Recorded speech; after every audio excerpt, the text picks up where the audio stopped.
nervous, man.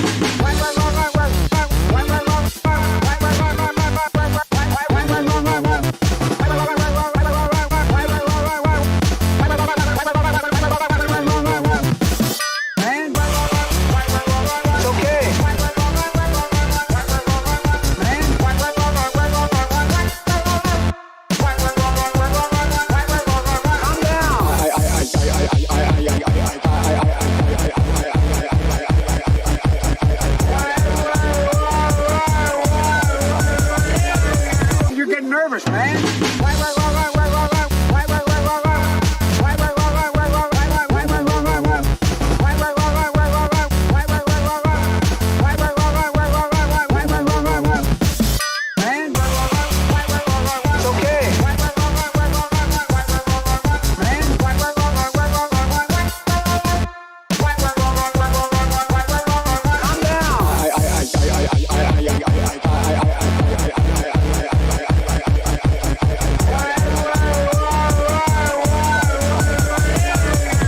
Nervous, man.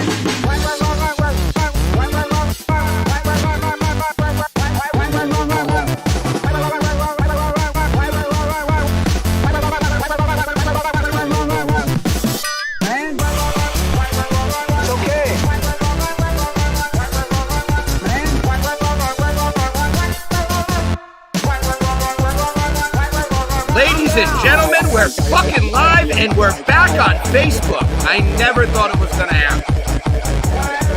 We are officially here. Let me shut fucking You're getting nervous, man. Oh, he did it all by himself. His video ended. Okay, he's off. Ladies and gentlemen, welcome to From the Bottom of the Rabbit Hole. It feels weird not to have to go onto YouTube and get the link and drop it on Facebook. I feel odd. It feels a little bit off, but we are here. We're live. It's Friday. It's 5 o'clock. We're back in the saddle again like fucking Aerosmith. And we are here days before the election. Okay, I dropped down to 0 viewers. Don't know if that was a normal thing. Am I still alive here? Let's find out. Let's find out, everybody. Okay, I dropped down to 0 viewers. Yeah, no, we're good. Okay. Don't know if that was a normal... There we go. Very happy about it. Ladies and gentlemen, I'm glad to be back on Facebook. Even if nobody fucking watches me today, I don't care, because we are fucking days away from the election, and I have not been able to fucking talk to you guys for way too long. And I feel fucking amazing about it, let me tell you. I think we're going to win the election. I think we're going to win the election by a lot. And by the way, courtesy of the Hodge twins, you're entitled to your own opinions, but not your own facts. Gotta love it. Mike Pence quote, I believe. But, it's a beautiful day. It is pre-election, and they're days away. No one is talking, the amount of people that should be talking about Hunter Biden and Joe Biden being corrupt is not enough. To be honest, there should definitely be much more attention on this.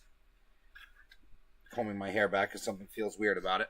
Okay, now I feel better. Oh, why does it look so fucked up? Something's going on with this piece, and I can't figure it out. But either way, we're living in crazy times, man. We're living in crazy fucking times. I'm here at 5 o'clock. It's days before the election. Facebook did everything in their power to get rid of me, but that's fine. We're back in the saddle again. I'm glad to be here. We're going to do some cool stuff today. We're going to do some different and interesting things today, if I have my say on it, which I will because it's my show. And a few of the things we're going to do is we are going to talk about Project Veritas. I love showing Project Veritas on this show because no matter what happens, you just don't hear enough about Project Veritas. You just don't. As much as you hear, which is not enough, it's just not getting out there. And it's not okay. By any means, it's not okay. So I'm going to go ahead and just kind of bring you guys for a stroll with me here.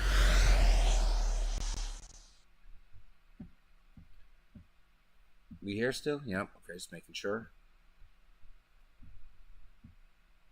Yeah, because it's fucking too much, man. Motion detected at the front You know, door. we got Hunter Biden out there doing God knows what. You know, God knows what. Oh wow, new Castlevania, same name, different game. I love that show. But let's take a look. Oh, Kitty Metal. I don't remember seeing that at all. 7 years ago. No, what am I doing? I'm looking for Project Veritas. You guys got me distracted here because I read this and I didn't see it yet. Which we could also watch, by the way, but I want to watch because this is what I want to talk about.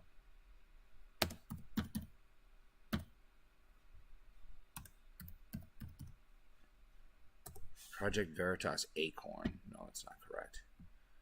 So there are 2 pages here from Project Veritas. There's Project Veritas Action, and there's Project Veritas. Let me just take a look here.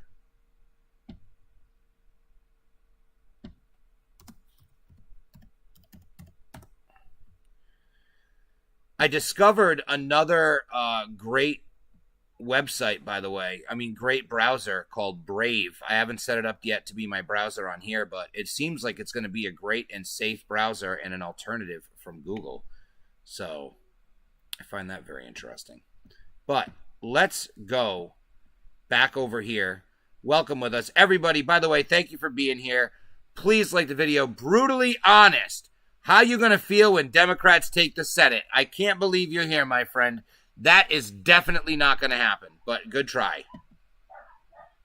I will be astounded if that happens, but the good news is it's not going to. I'm not too worried about it.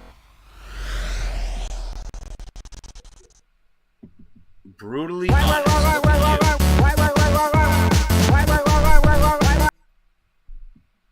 Now, see, this is what we have going on here, everybody. And I hope you understand this. This is going to be the most unique presidential election in most of our lifetimes, really any of our lifetimes, possibly in the history of the country. And it's because we have a very corrupt establishment here who is desperate to hold on to control. And for years, they held on to control by convincing us of what to do. Small manipulations. But now the hive mind of people, the masses, if you will, are out of their control, and because of that,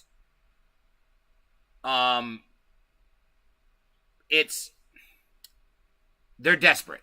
They're desperate to hold on to control, and they can't just convince us that we agree with them any longer, because we don't.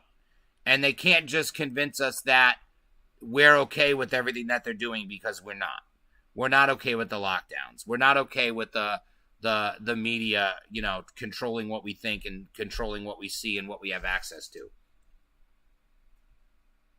So we're in a situation now where, because of this mass universal mail-in voting, it's going to be a fucking disaster.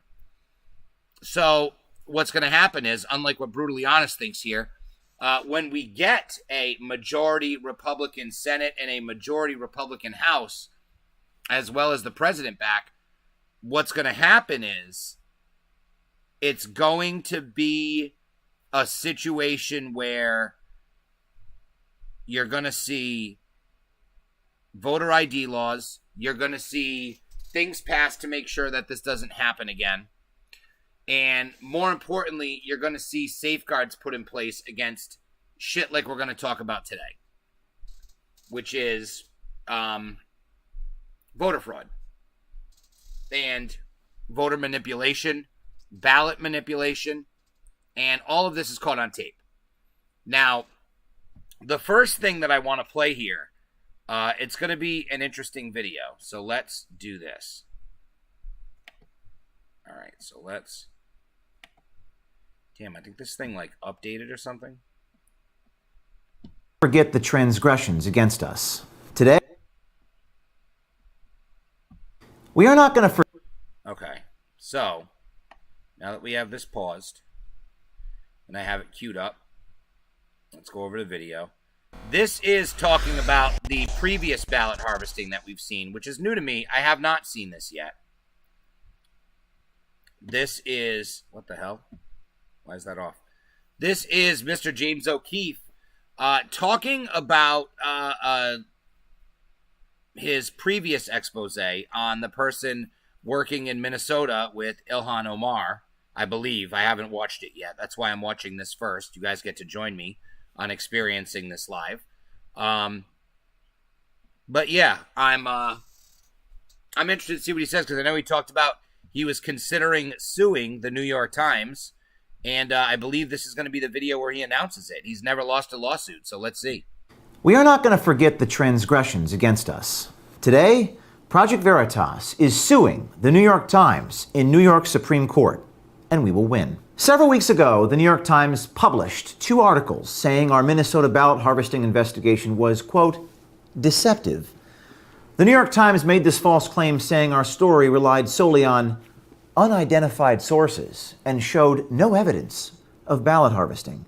This is absolute hogwash, dishonest, and libelous. The central focus of our story was this man, Liban Mohammed, who filmed himself bragging about illegally harvesting hundreds of ballots, not unidentified by any stretch of the imagination.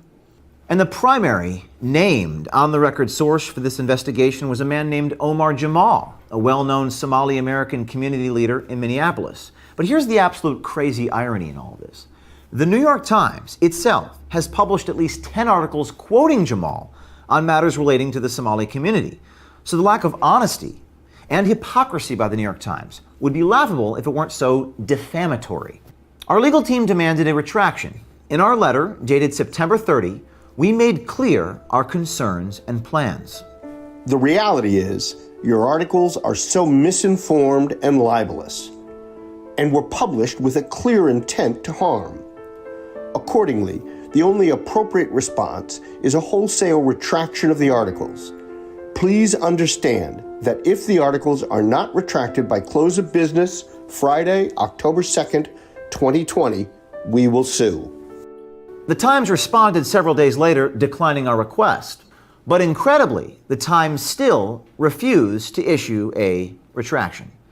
So today, Project Veritas, represented by the premier law firm Clare Locke, who has beaten the New York Times before, is suing the New York Times and the reporter Maggie Astor. As they say, you can run, but you cannot hide. New York Times, you defamed us. We are suing you. We will depose you. We will expose you. And we will win.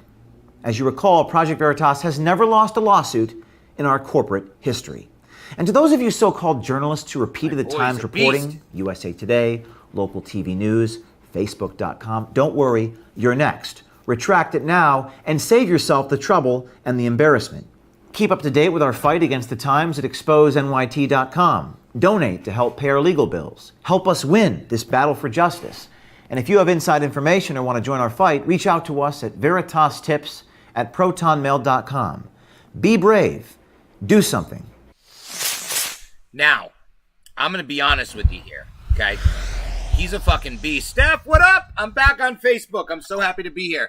Please like the video. I'm dying to see that little zombie guy do some of these moves. Yeah, there he is. Chad is here. He liked the stream, and he gave me my zombie with the running right as I asked for it. I love it. Thank you, Chad. Share the video too, man. I don't know if you guys, feel free. We're trying to talk sense to people, man. We're trying to talk like normal human beings. Yeah, Steph, double encore on my boy, the zombie running. I wish I could run as good as him in the bed, but I can't. But yeah, it's snowing outside. But one thing that it's not is it's not snow anytime. I love it, Chad. Thank you, my friend. But one thing that it's not doing. And by the way, everybody, I want you guys to welcome to the family who wasn't here, joined us on YouTube. Gentleman named Brutally Honest. He is openly in favor of Marxist-Leninism. He is a full-on communist. He is all about it. So no fear from him. He is radical as hell. I played videos from Project Veritas showcasing some undercover radical left people, and he was quick to. At first, he goes, "Oh no, he's really radical. I don't stand for that." And then he goes, "Oh, that guy is on the right." He goes, "That guy is a conservative." And then, like, in the next video, he's literally sitting there at like a Democrat organization, like being their leader. Project Veritas is known for producing deceptively edited videos. No, they're not. That's what that video was just about, bro. They're not. They're not producing deceptively edited videos. That's why they sue people and win in court. They've never lost a lawsuit. Even against Planned Parenthood, they win every single time because they're not deceptively edited. That's a lie that you keep saying. That's why he's suing them. Because it's not. It's real. And what you're about to see on this one is even more real and more radical than any of these ones in the past. This is absolutely outrageous, what I'm about to show you. Okay, so there is a woman here. This woman is unbelievable. We're going to watch all of her videos here, but we're going to start with the one that started it all, okay? It's bad. It's bad, people. It's like, this woman's going to go to jail. Like, forget the transgressions against us. Today, I'm James O'Keefe. All right, just so you guys are aware of what we're doing here. You know, this is jail-worthy activities, no question. I'm James O'Keefe, standing here. Okay, we know you're James O'Keefe, James. Chief O'Keefe. All right, we're going to put up Mr. O'Keefe. All right, you guys ready for this? This is something the likes of which, you guys, I'm telling you, wild. Wild. Watch. Try to show me where this is deceptively edited, buddy. And hey, for the record, I want to give a shout. I love that Brutally Honest keeps coming back. I give him a hard time because he's a communist and he's trying to destroy our country. But you know what? At the same time, I'm glad he's here and I'm glad he's willing to listen because I guarantee you he has some radical fucking friends that not only wouldn't listen, but would want to put me in a re-education camp. So with that being said, let's go ahead and check this out. Here in San Antonio, Texas, and we're about to introduce you to a political consultant working for House Republican candidate Mauro Garza. Her name, Raquel Rodriguez, and she's committing massive voter fraud here in the state of Texas. We have Raquel on tape coercing voters to vote the right way, as well as bribing these voters with gifts. In Texas, it's illegal to ballot harvest unless you're someone's relative. It's also illegal to coerce someone to change their vote. Our journalists wanted to see what Rodriguez was actually doing. Paying her $500 allowed us in the door. I'll go over the ballot with them and say, like, I need to go make some more copies of this. That's the ballot itself? This is the ballot Or itself. like a sample ballot? So she's in precinct 2. She voted for John Corgan, okay, Lloyd Doggett. So this is who she voted for here. All right. So she basically went through the ballot and picked out. Now you know on here, you chose a Republican, not a Democrat, right? Can I do that? You can vote for whoever you want, but our conversation that we had, you said you were voting for Hager because you were going straight Democrat. So I'm just bringing that to your attention because you could literally change it and put your initials there and you're fine. Because if you're trying to do a straight Democratic ballot, that is not a Democrat. You know what I mean? And it's okay because normally what I'll do is I'll sit with them and I'll talk to them. Great, If you want to Josh change knows it, you I'm can, back. and then you can just put your initials there. Stacking up on So that that way back. you're voting for the straight down. Because that's what you want to do, correct? You want to vote for the entire, all the Democrats. Did you see that?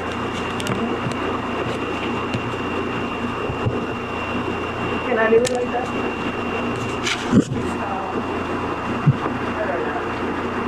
But I didn't want it all Democrats. Yeah, and the only way that you can do that, Mom, is if you you're going to shade the Democrat because you want all Dems, right? And you're going to have to put like a line through it and your initials, so they're going to know it was a mistake. That's the only way they're going to accept it. Where do I put that in? Okay, so what you're going to do is you need to shape that in. You're gonna put a line through there and put your She's wearing a Michael Kors mask that matches her shirt. So Unbelievable. you're gonna dot that in, and the line goes like this, and then your initials are gonna put right there. So that way they know it was done accidentally.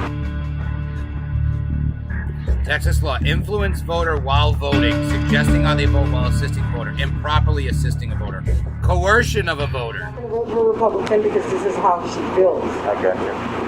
So, okay, so I'm gonna do this really quick. I'm just gonna take a picture of you doing that so we know. Oh, Brave pays you to use their browser. I didn't know that. I gotta switch over, Yes, Josh. all pretty. Right at the end of the show, I'm gonna switch You over. wanna go behind her so we show that you were here?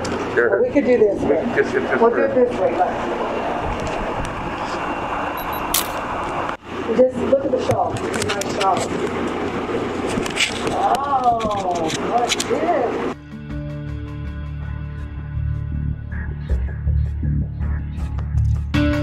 Look at this. Giving gifts to a fucking voter, getting them to vote. This is unbelievable. And it gets worse than what we've seen. But I just want to thank everyone who's watching us on Facebook. I have missed you guys just as much as you've missed me. Getting to simulcast, I love it. Welcome back. Thank you guys for showing up today. I'm so happy to have you here. Please go ahead and like the stream, share the stream, leave a comment if you're watching. Ruth Deha, Biden 2020. Yeah, I'm assuming you're joking, but I don't know. You might be serious. Let's see. We'll see how you play out, Ruth, but welcome to the show and thank you for joining us. Let's see I'm just going to break it down to you as simple as I can because it's good for you to understand. Right. Okay, so what I do is I literally get the vote.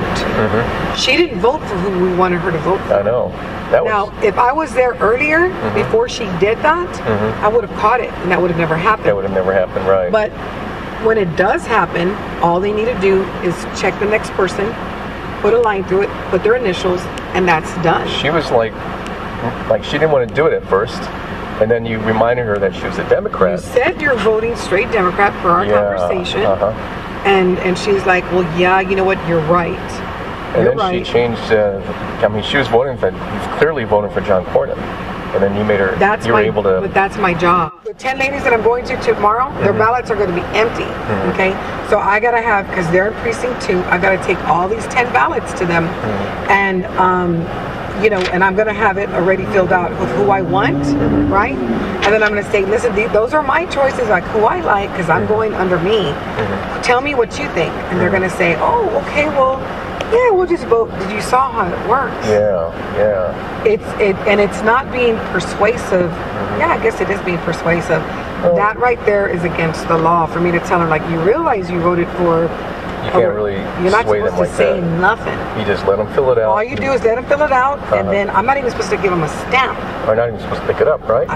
Everything I've done right now is wrong. Okay, look, these are the people that She's going to jail. Okay, these are my values. These are the people. I'm taking them back. Brutally honest. Has this video been deceptively edited? Did this woman admitting that every single thing she just did it was illegal, and then saying on camera about how she did it and why she did it and that she gets paid for it, was that deceptively edited, brutally honest? Let's find out. Because just because you say it's deceptively edited, you can't. You can't. It's not. The woman sat there on camera and said, this is illegal that I did this. Do you understand that? How can you even... Let's watch. You're taking what back? I'm fired up today. From where? From them. Oh, and bringing it where? Oh, to the post office. Oh, These are people that voted. It was for that sure day, brutally right? edited. Look, these are all the chips. yep. Hold on. Bob Burns, elaborate. Was it deceptively edited? Is that what you're saying? Or illegal? I'm not sure. Okay, So Welcome a day to the like show. That, how many ballots do you think that you can do that with? I've already done, I don't know, probably like 1,800. It's a lot of 1,800 trips to the post ballots. office. It's a lot of everything. This is in one state. 1,800 ballots. This is fucking voter fraud. This is high level voter fraud. And they're telling you that it doesn't exist, people. They are lying to you when they say this. When they tell you voter fraud doesn't exist, it is a lie. It is not true.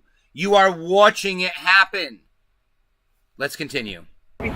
Raquel also admits to voting for voters in polling stations and collecting thousands of ballots. She even sent a picture of one of the ballots that she filled in. All of this violates state and federal laws and is so significant it could sway the elections here in Texas. I've got a candidate who technically works for. Okay. We've got ballots we must pick up. But an employee of the candidate. And they're going to talk about it, but I want you to remember she's being paid right now by a Republican.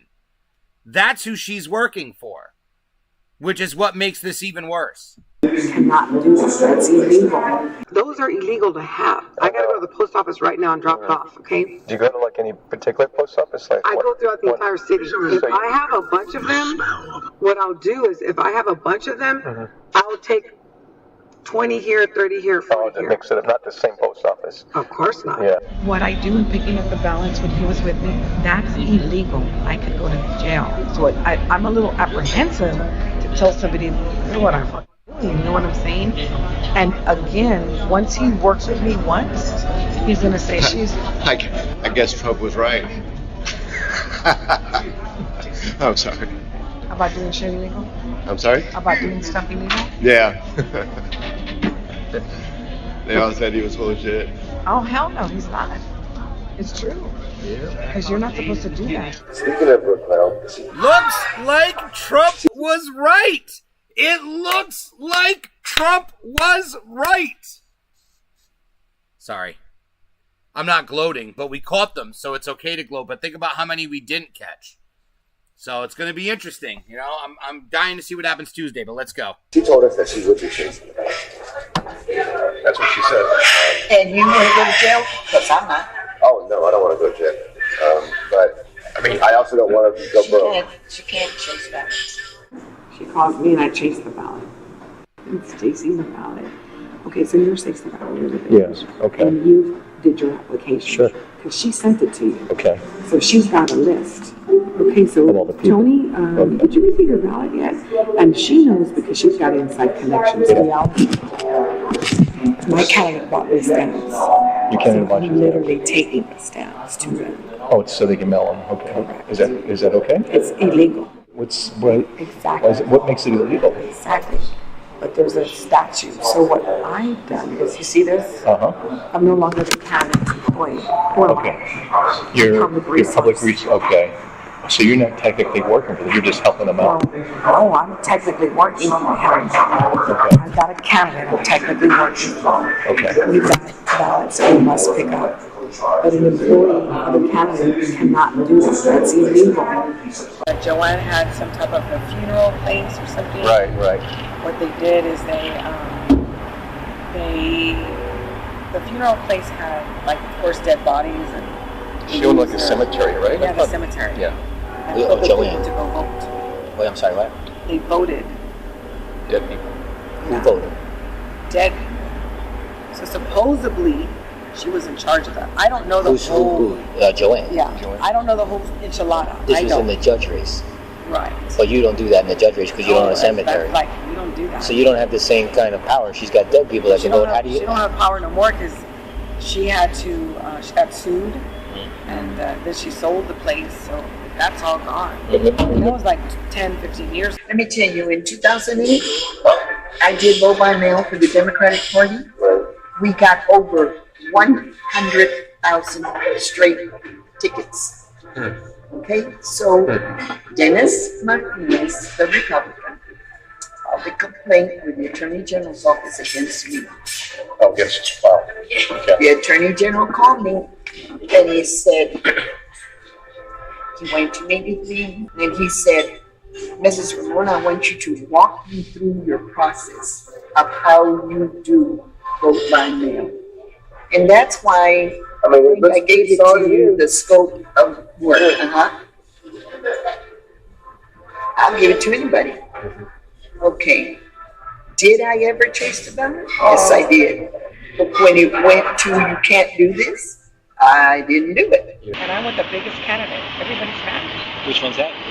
How in the hell am I gonna get a Republican, gay, Mexican Jew to win this race, right? That's 80%. There's no fucking way. So Tom and I sat down and I said, the only thing we can do is register every motherfucker in that area. Everybody in that district. And then I gotta flip all these Dems, but I gotta flip them only for him. Only for him. And so I can honestly say I'm bringing at least 7,000 votes to the polls. So 7,000, and for San Antonio, for this area, it's a lot. That's a lot. It's a lot, period. Motto allowed me $2,500 to buy gifts. Okay, nice. And you see how he's represented well.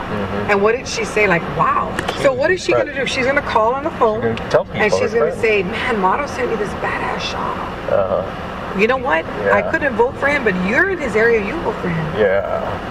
This is what you call flipping people. Flipping people. Rodriguez gets the voters to do what she wants them to do by rewarding them with gifts, and that's against the law. I do shawls, I do diabetic socks, I do wallets, I do rosaries, I do loteria. Down here, loteria is big.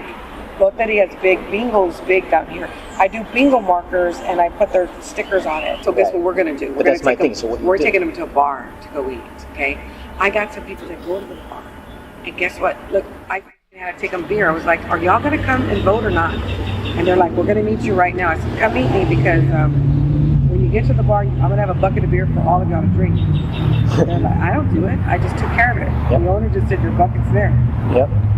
So it's beers and ballots. Yeah. Who's that?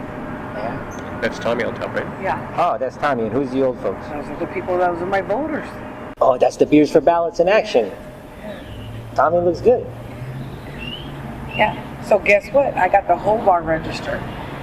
And voted. I'm voting. And then they didn't get drunk and take him to the post office. No, we did it first. These are some more girls. These are some lesbians. So that's smart though. So Hold I on, have time out. lesbians? Oh, wait. So, but that's important. So before everybody gets drunk, you bring the ballots down. Of course. Then it's like school. What are we doing? What are we voting for? Give me the shit right now. Let's go. Tommy is an ex-felon. Tommy is in the Lowrider organization. Tommy is the founder of 3 chapters when it comes to that. So Tommy will tell them, we've got an office there. That's our office. We've got computers. So you're out of prison now. Okay, where are you working? What are you doing? Okay, so you need a job. You need to go to the unemployment office. Well, they don't know how to use a computer. It's not just the seniors she's taking advantage of, it's also various marginalized groups. Her partner, Tom Acosta, helps her exploit those who have been released from prison. At the poll, this is my girlfriend here. I have a black girl at one of the polls. Why do I have a black girl at the poll? Why? Because we need the black vote. I need the gay vote. Is it hard to convince certain groups?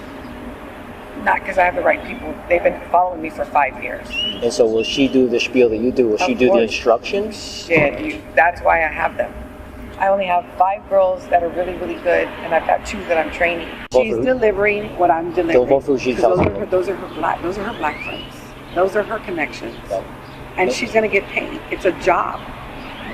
Okay? Yeah. It's a job. Should we refer to her as 006? Her name is Lucille. Lucille. Helen is a Vietnamese. And I registered her and the entire Beecher community. All the Vietnamese, I registered all of them. They're going to be a bunch of first-time voters. So this is for her, Helen. So she's going to vote for Biden. She's going to vote for MJ Hager. She's going to vote for my guy, Motto. Okay. And she's a heavy Democrat. She's a Republican. Mm-hmm. She's going to vote for those 2. Why is she going to vote for those 2? Because I asked her and I told her they're a better candidate. They were new voters. Right. But you didn't just give them a sample ballot and hope they voted it your way. Of course not. I already coached her. She already knew. And what happened? I had another voter go in with her. Why? Because the other person, somebody that I trust. If he wasn't there, I would have been able to go inside. And then he can make sure she votes the right way. Of course. But Tommy does what's called like barbecues. So like an example, this coming Thursday at a bar, we're going to feed 45 ex-felons that we registered because they're going to all vote. At the barbecue? No, they're going to vote before, and then we're going to take them to the barbecue. Rodriguez's voter fraud scheme doesn't end with just coercion and bribery to ensure her client's victory. If the voter doesn't have a mail-in ballot, she gets them to sign an affidavit so she can assist them inside the polling booth to help them vote for the right person. Because Tom goes in with them, I go in with them, because they've never voted before. Going where? The voting poll. All we got to do is sign an affidavit. They need assistance, so we're able to help them. What kind of assistance? Okay, now, I want you guys to notice. Pay attention to the corner up here in the upper left once I start this again, okay? This happened days ago. This is from October 20th, this video of this year. So this is this presidential election. You signed the affidavit here in Texas. Right there. There's an affidavit you sign that indicates, like, I'm going to help this person because he's not capable or what have you. Right. But we also give them the ballot, and they kind of go by the ballot. Video. So Tom is doing this, I'm doing this. Okay, so, okay, this is perfect. Okay, Albert, so here's the ballot, right? So this is legal. Got the ballot here. Okay, so right there it says... That's the real ballot or the sample ballot? Sample. Right. But the ballot that he's working on is the real ballot. The real ballot. So he's got his incarcerated voter, his unincarcerated voter, and the real ballot, and they're inside the polling place. Mm-hmm. And he's like, okay, so this is who you circled here, Biden, and he's watching what they're doing. And if they make a mistake, then it works. If they don't vote for Biden, hold on, I thought you have it circled right here, right? Oh, that's right. So he'll point it out, and then he'll make sure, like with what I did with what's her name? Miss 005. Even churchgoers are fair game for Rodriguez. She even admits to getting baptized to win their trust. So what she did, she was the one why I got these made. So she took them to the black churches, and I went in with her. I got baptized in the church because I just took one candidate. Look, commissioner wanted to win so bad, Elizondo. He won, and then he died 2 months later, but he had cancer. And he had 35, he had so many terms. He'd been in office 35 years. They were trying to turn him out. So I come in, and he's got a young chick running against him. He had 10 people running against him. Mm-hmm. We got him to the runoff. People were like, Raquel, he's 83 years old, that's enough. Right. He told me, you know why I want to die in my seat, Raquel?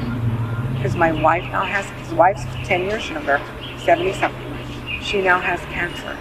And in order for her to get everything, like all the benefits and all that, I have to die in my seat. So, dude, that's all you gotta tell me. Right. Understand? Right. I was like, okay. Right, but I'm interested in the thing because that's another thing that we can try to duplicate. So inside the church is another gold mine. Example. So that's the whole thing that you need to remember. I'm just saying, I got freaking baptized because of him. We've just seen that a small handful of people are able to manipulate thousands of votes in one of the most important elections of our time.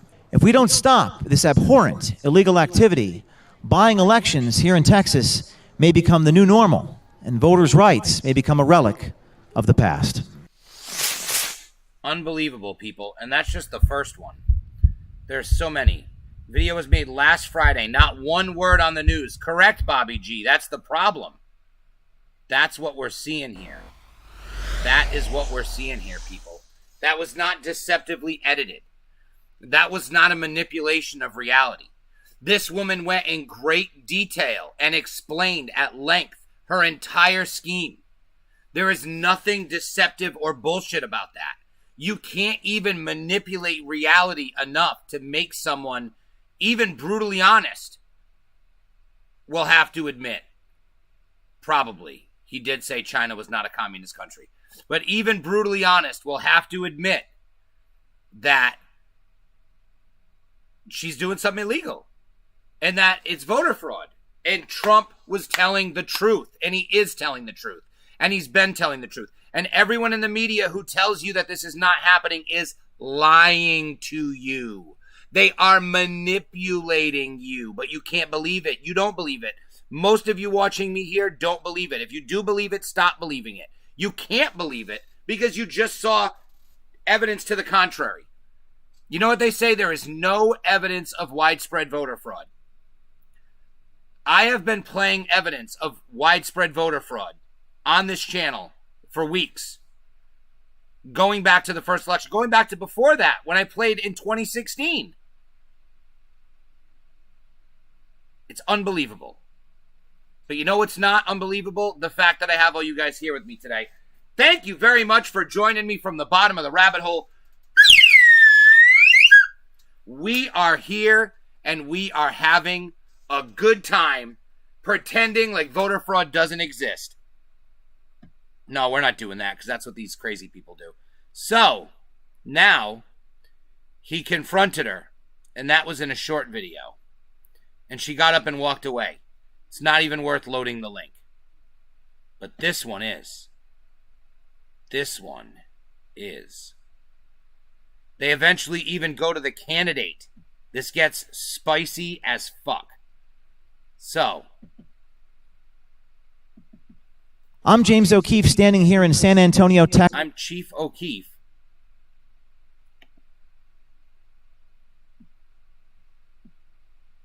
Earlier this week, we introduced you to... Okay. We're going to go ahead now. We're going to take a look at what I'm going to consider part 2, even though it's not. It's just another video of more of the same with some new stuff, because this was after the fact. They released the first one, then they confronted her, she ran away, and then they released this. Raquel Rodriguez and her illegal election law activities in San Antonio, Texas. Well, there is more. Listen carefully as she tells our undercover journalist the cost of buying votes. I've got 3 Democrats, 3 Republicans, and the rest are Democrats. Okay. So, how much money are we talking? Because just so you'll know, when you do things like this for votes, you're talking between $5 to $8 per vote. I'm just letting you know, so you have an idea. And I'm going to bring $3,500 to the plate. Okay. Countywide. So I know what I'm bringing to the plate countywide. So that's like $28,000. Like model right now. He said, okay, Raquel, if you were running, what would you do? So he sat me down and I said, I would do this, this, this, this, this, and this. He said, how much money do you think you would need? And I budgeted everything, right? Okay, boom, you do it. So he was paying me $5,000 a month, and now he's paying me $8,000 a month. Why? Because I took in this extra job. So between you and me, I've got 4 judges that are calling me right now. And this is what they're asking me. And they're like, we want to be a part of this group. So if we pay you $3,500 each, that's like 12 grand, dude. So those 3 judges that I'm talking about, and that's Renee Yanta, Nicole Garza, right? They're paying me $3,500, me $3,500 to make sure that their name is on the ballot. How much could the city council raise cost? I gave you my total. It's in there? It's $5,000 a month for me, $8,000 for Tom. Yep, 8,000 a month. $8,000 for our 2 How many months will it go through? 7. 56,000? Probably. And then 2 months of early voting. 2 months of early voting is my people's 5 to 7. Cash. People, this is unbelievable. When we asked about buying votes for U.S. Senate candidate M.J. Hagar and candidate Biden, here's what she had to say. We look at the top of ticket to get votes for either Biden. How many votes do you think you can deliver for us? At least 5,000. And what are we looking at as far as how much that's going to cost? For the entire team that I'm looking at $55,000. So $55,000 for 5,000 votes, top of the ticket, eager Biden. If not more, I'm not going to overpromise, because remember, we're 16 days till election day. You can give me cash, you can do whatever you want to do. $55,000 up front, 5,000 votes. That's right. Cash. Yeah, I'm getting the Biden vote out, but I mean, I'm not going to do it for free. In other words, if they don't pay me, I'm like, excuse me, that's another worry I don't have to worry about. You said it was like $5 or $8 per vote? How many votes? I mean, how much are we looking at roughly? Shoot, you know what? It's $8 per vote, but I would say like right now, I'd say $5 to $6. Let's say $6 per vote. Okay. Let's not go $8, okay? Let's say 6 votes, $6 per vote, okay. right? And I'm going to bring you 5,000 votes. 5,000. 5,000 votes. That's countywide. Right. 5,000 votes could swing the entire state. Of course it can. What would you think about President Trump? He's always complaining, right? And then imagine if you could swing Texas. I know. It's a real reality. It's a real reality. We understand the Biden eager 5,000 votes, $55,000 cash for you. We understand that. Quit saying that. Yeah, we know the numbers. You're making him Making me nervous making now. you nervous.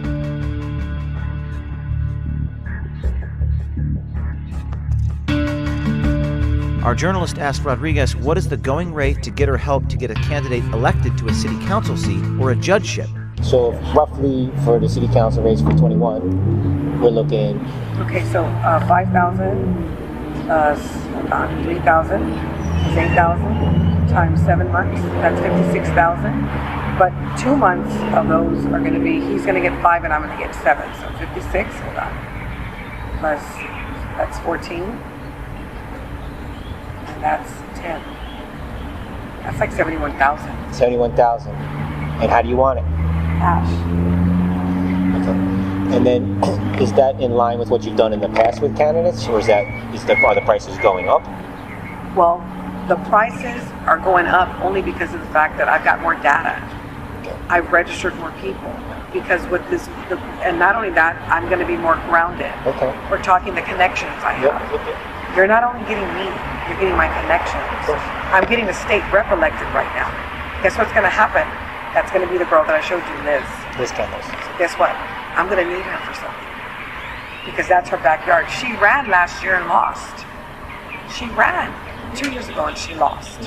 When she ran this year for state rep. So then we were talking about the judgeships. So say for voters like that, you will push the judges too. You'll tell them which judges to vote for. Yes. I'm trying to. And your judges this year are Yanta or no? Yeah, Yanta and not only Yanta but Nicole Garza. Okay. And now you got the judges, huh? Yeah, the judges. How many do you have? 3 or 4? I have Judge Renee Yanta and Judge Nicole Garza. Okay. And they're Democrats? One's a Democrat, one's a Republican. Okay. I work for Karen Crouch. Judge Karen Crouch. What they do? Just call you and get you? They know me. Raquel Rodriguez is paid well for her services, but is also willing to trade her services for political clout. Listen to this. She is talking about a local judge running for re-election named Renee Yanta. She hired you. So what did Renee do when you told her that? She said, well, Raquel, I need help. And I said, well, I'll help you. But now she's out 2,000. Oh, wait, but you said you'd help her, but then... She's out 2,000. Right. But Renee, she wins. We're going to need her. She's the Chief Justice. So I told her, I know you're out money, but tell me what you can afford. I can afford 700. Give me the 700. I'm out. I lost money. Understand? I'm out money now because I got to take care of everybody. So you have to pay you 700 cash just to take care of that. You take care of it. Everybody else would have paid me 3. She didn't have it. She just got screwed. Right. Instead of 3,000, you got 700. So what does she owe me? Favors. So when I called for him, what did she do? Produce.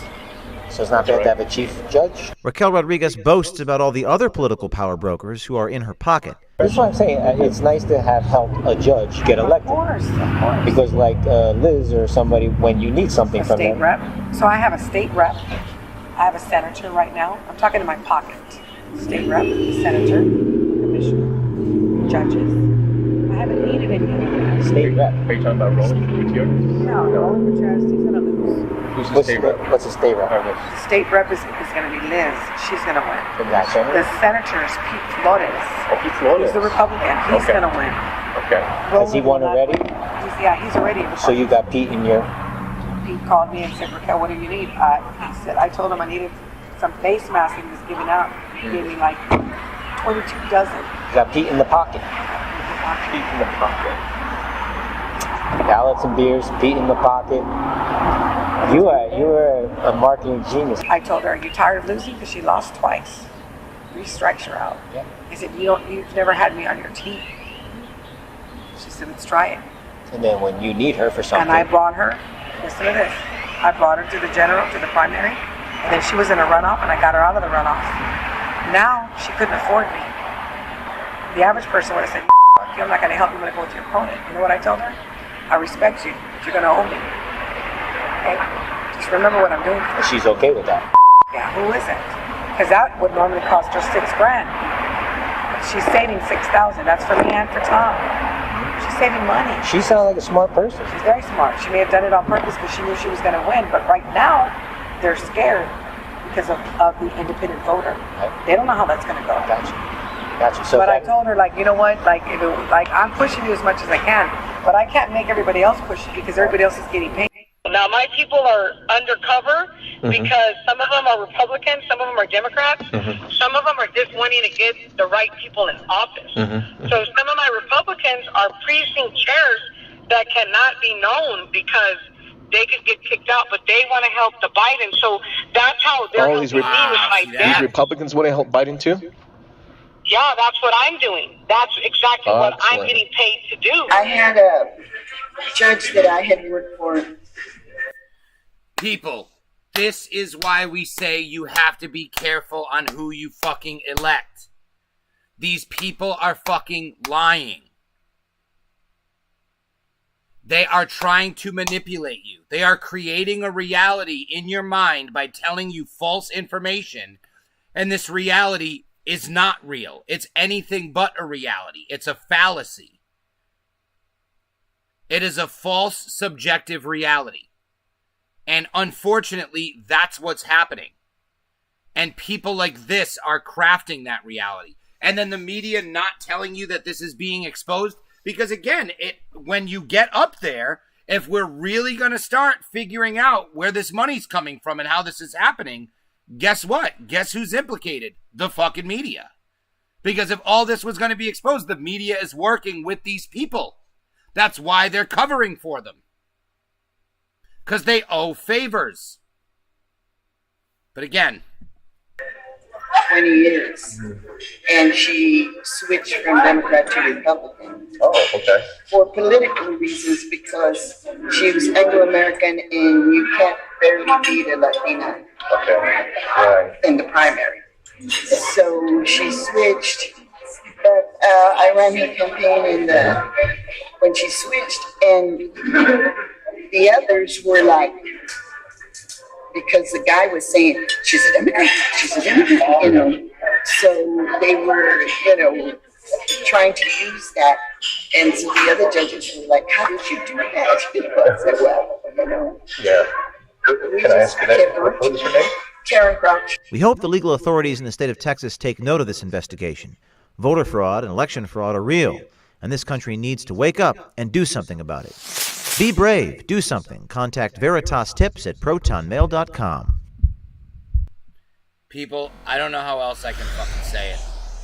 I don't know if I can write it on the fucking wall. I don't know if I tattoo it on my face. I don't know if I change the name of the show to Voter Fraud is Real. I don't know if I change my Facebook profile. I don't know if I shave it into my head like a fucking design at the barbershop. I don't know what the fuck I have to do.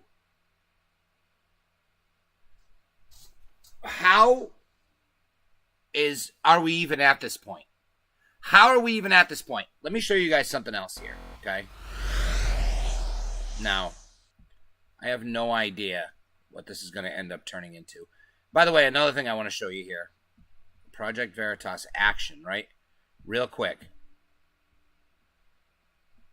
So, Google, Facebook, and Twitter went in front of the Senate the other day for censoring information, which is probably why I was able to search for that on Google. But look, if you go to Project Veritas action, again, a whole bunch of other videos of people being caught. Senate staffers. Look, tons of it. This is all recent stuff. You know, Bernie Sanders staffers. We watched a lot of this. But, what did I just say here? Oh, we're going to check this. I'm going to show you guys something. Okay? They say voter fraud's not real, right? Okay, ready? There's my show. Okay, we got a bunch of memes. So House of Cards. Okay, you ready for this? Hey guys, the next time someone tells you there's no such thing as widespread voter fraud because of mail-in voting, you should share this with them.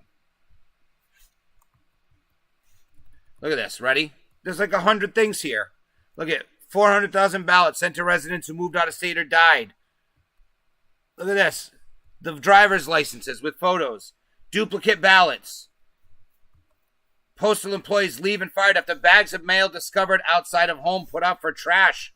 25,000 ballots rejected. Double absentee ballots. 336,000 duplicate ballot rejects. 34,000 rejected. And look how long this list is. It's not a short list, people. Voter fraud is happening. It's happening right now. It's real. It's real. As a matter of fact, I would love to share this list. What I'll actually do right now, I believe I shared it last night, but I'm going to share it to the From the Bottom of the Rabbit Hole page. Share to a group. I'm still learning. I just figured out how to do this shit. Nope, no groups, huh? My own fucking groups. Well, I'm going to share it so you guys can see it. You guys can take a look at it. Share to a page. Here we go. Here we go. Okay. So here we go. Sharing it to the page. If you guys are watching BG From the Bottom of the Rabbit Hole on Facebook, you can go take a look and you can read through all of these because there's not enough time before the election to read all those fucking articles. But you could share them and you could try to convince people who are going to tell you that voter fraud doesn't exist. People. Earlier this week, we introduced you to Raquel Rodriguez and her illegal election law activity. Understand one thing. Voter fraud is real, and these people want you to believe it's not. Bobby G. Yeah, but are they going to jail for it? This chick better go to jail. I tell you this, when the polls end up coming out and fucking Republicans end up crushing shit, then, yeah, 65 million Americans have already voted. Is that the truth, though? Or is it more like 30 million Americans and 35 million dead people, immigrants, duplicate ballots, fraudulent ballots? So the bottom line is we need to be out there. We need to be out there in force. We need to be strong. We need to say the truth. We need to tell others what's going on. We need to explain that they are trying to steal our freedom from us. This is how it's happening. They are going to rig an election to put socialist people in charge. This is what's happening. This is why Brutally Honest loves my show, because I'm warning you all about his wet dream. This is what's happening. They are rigging the election and destroying our democracy. Actually, they're destroying the idea of democracy. We don't live in a democracy. We live in a constitutional republic. But the idea of democracy and the idea that we get to choose our elected leaders is certainly challenged by these videos that we saw today. That's the best way to say it. It's being challenged. Now, what we need to do is we need to show up strong and vote.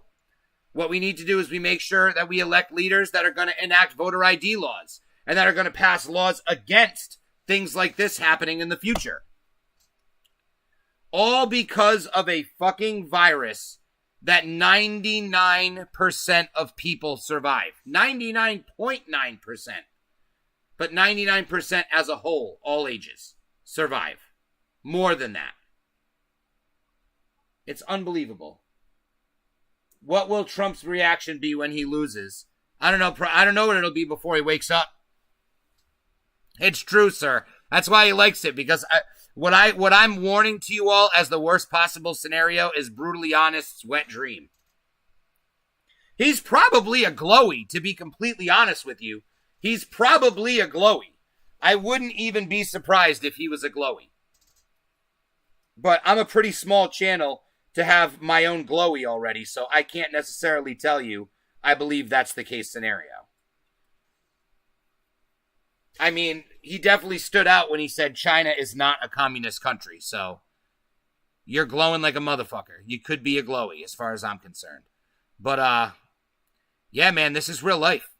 This is real life. This is what's going on, and we have days left. We haven't even mentioned the laptop. We haven't even mentioned the corruption.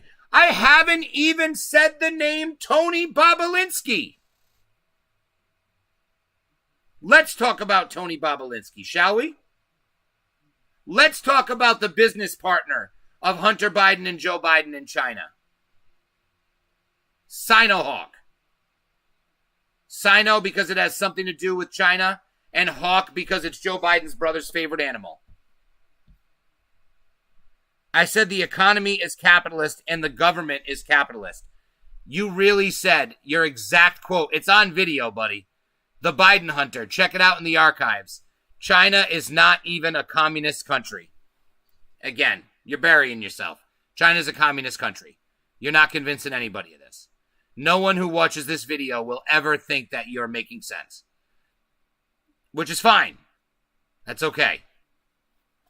Because you're allowed to, again, my worst nightmare is your wet dream.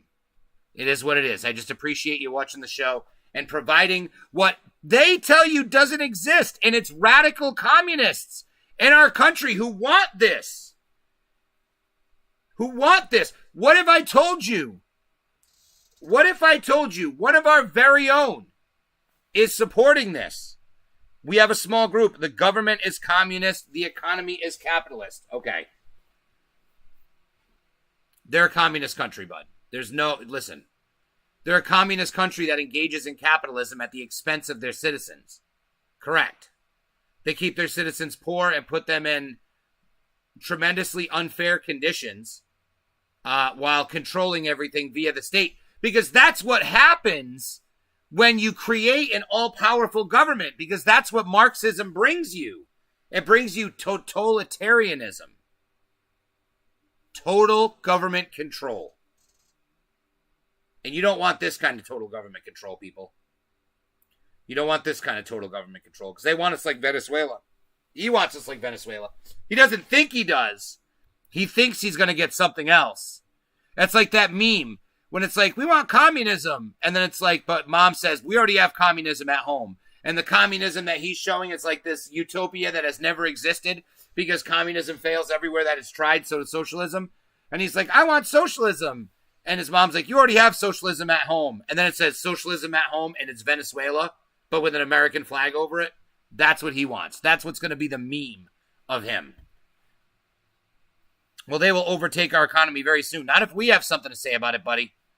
Not if we have something to say about it. That's the difference. That's the difference, my friend. America's not going to let this happen because there's people like me trying to tell people. People like me trying to tell people. Whether it's on Facebook, whether it's in real life, whether I'm calling and texting people, I'm not allowing it to go unsaid. I'm not pretending that it's not happening like the media does by telling you voter fraud doesn't exist and Joe Biden's laptop is foreign disinformation. None of this is real. Speaking of Russian disinformation, or even Russian debt information. That was a VG joke right there, if I've ever heard one. We're going to look for Tony Bob Ulinsky. Now we're going to watch this. If any of you guys weren't fortunate enough to see the shocking bombshell interview on Tucker Carlson tonight featuring Tony Bobulinski, okay, I'm going to give you a bit of a backdrop of who Tony Bobulinski is, okay? Earlier this week, we introduced you to Raquel Rodriguez and her illegal... And I want to be very clear, there are more videos on Project Veritas that we did not watch. As a group, I highly suggest everyone go to the Project Veritas YouTube page and watch those videos on your own. Because now you know it's real and now you can see the rest of the story. But Tony Bobulinski, here is a guy who, between him and his family, spent over 50 years serving our country, okay, in the military. This is a person who's very wealthy, okay? This is a person who has donated to Democrat politicians. You must understand this. He was doing business with Joe Biden, okay? And he kept his mouth closed. He didn't say anything about this corruption. Do you know why he said something? Because when the laptop came out and the emails were revealed, his name was on the emails. And then the Democrats and Joe Biden said, this is Russian disinformation. Basically saying to him that he was a Russian agent or working with Russia and somehow doing something treasonous to our country by acting as if he was a foreign agent. Meanwhile, he was working with the Vice President of the United States. So, he got pissed. He called them and said, take it back. Recant your story. Who's here? My man. Kevin Rottello, my man.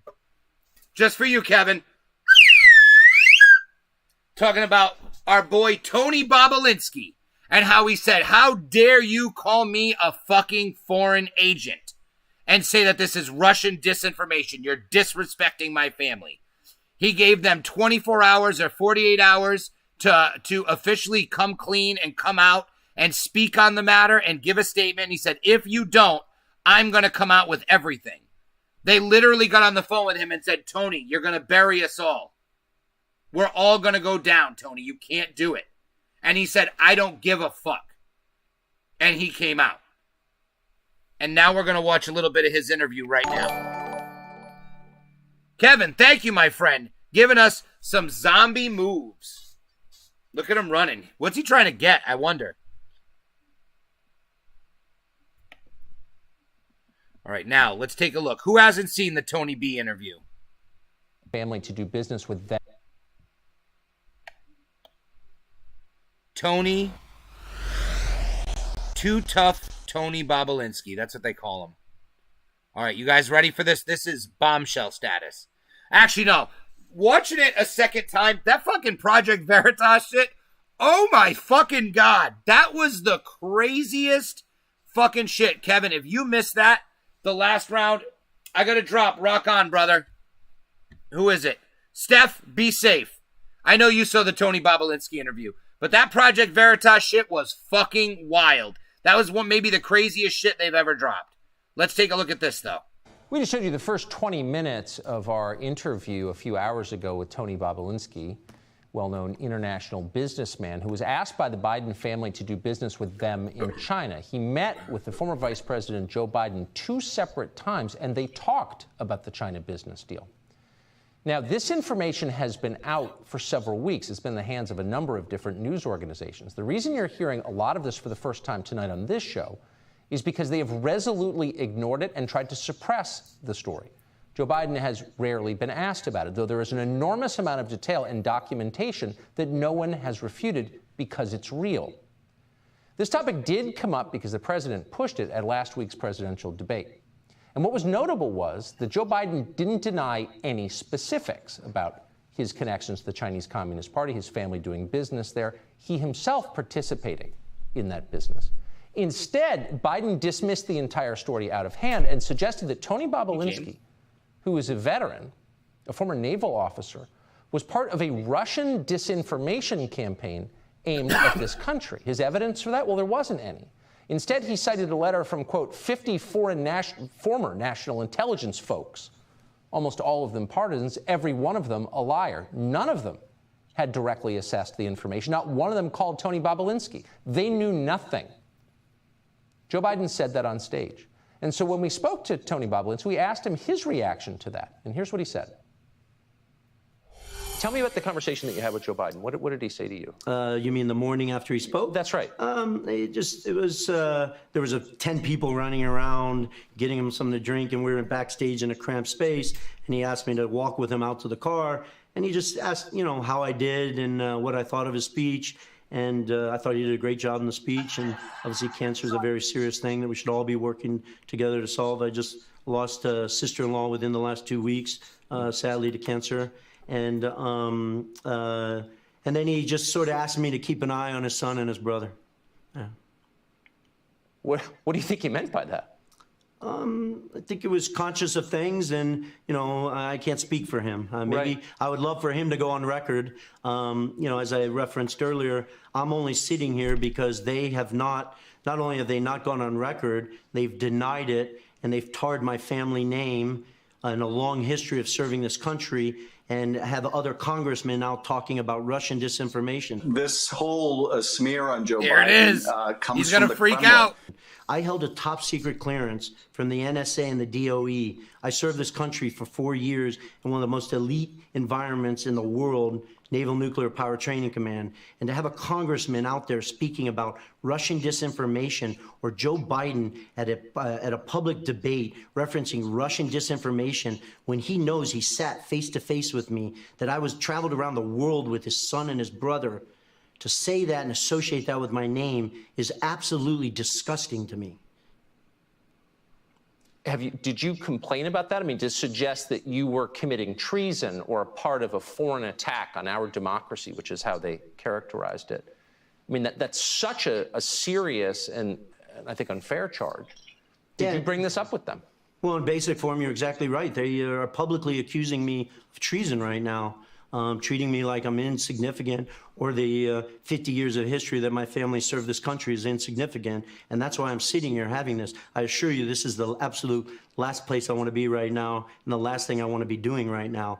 But I feel like I have a patriotic duty to this country and every American citizen to go on record and to find the facts for them and let them do their own work. Let them decide how they view those facts or not. But for the Biden family to deny these facts, and then not only deny them, they could have just said no comment, but they didn't say no comment. They then brought in Russian disinformation and basically associated my name with that, which is absolutely disgusting to me.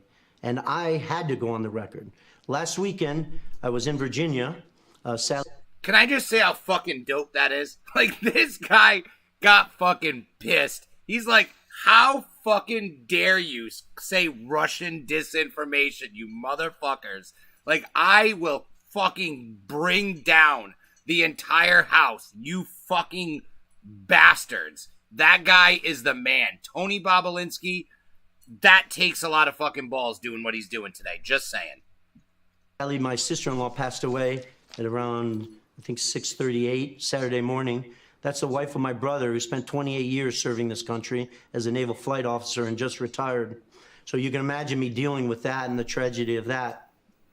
When I saw Adam Schiff go on record talking about Russian disinformation after this email had been posted online by the New York Post, and remember, that email was to me from James Gilliar, right? It wasn't, I wasn't blind carboned or CC'd on that. It was to me stating that I was going to be the CEO of this enterprise. I was at the end of my rope. And so I called Rob Walker and I told him that if that statement isn't retracted by Congressman Schiff by midnight on Sunday, that I was going on record and I was disclosing all the facts to the American government, to the American citizen, and the world. I was hoping the Bidens would do the right thing, or Schiff would retract his statement, but I could not allow another minute, another hour, or a day for my family's name to be associated or muddied up around Russian disinformation. So even as I sit here today, I would ask the Biden family to come on record and stop using my name or associating it with Russian disinformation. It's absolutely disgusting. Pissed. So this is Rob Walker, the representative of the Biden family. I believe his wife worked for the Biden family, apparently. So you said this to him. I won't go public. I just want them to retract the accusation that I'm an instrument of Russian disinformation. What did he say? That's correct. Rob is under a tremendous amount of stress. Right. Obviously, his Mary, this was a great interview. I agree. And he said, listen, let me make some calls. Let me call George, who's Hunter Biden's lawyer, and see what I can do. But he sort of presented it as if that's going to be impossible for me to get done. And, I'm not naive. I know that's not impossible to do. That's a single phone call from Joe Biden to Adam Schiff saying, basically, go on record and retract your statement. You got over your skis. And when I was up late that night, and when the statement wasn't retracted, come Monday morning, I was ready to go on record. And what? Think about that. It's impossible to get done. And this guy says, no, it's not. What that says to me is that there are people, just like we've said about Joe Biden for a long time, he's a puppet. There are people controlling Joe Biden.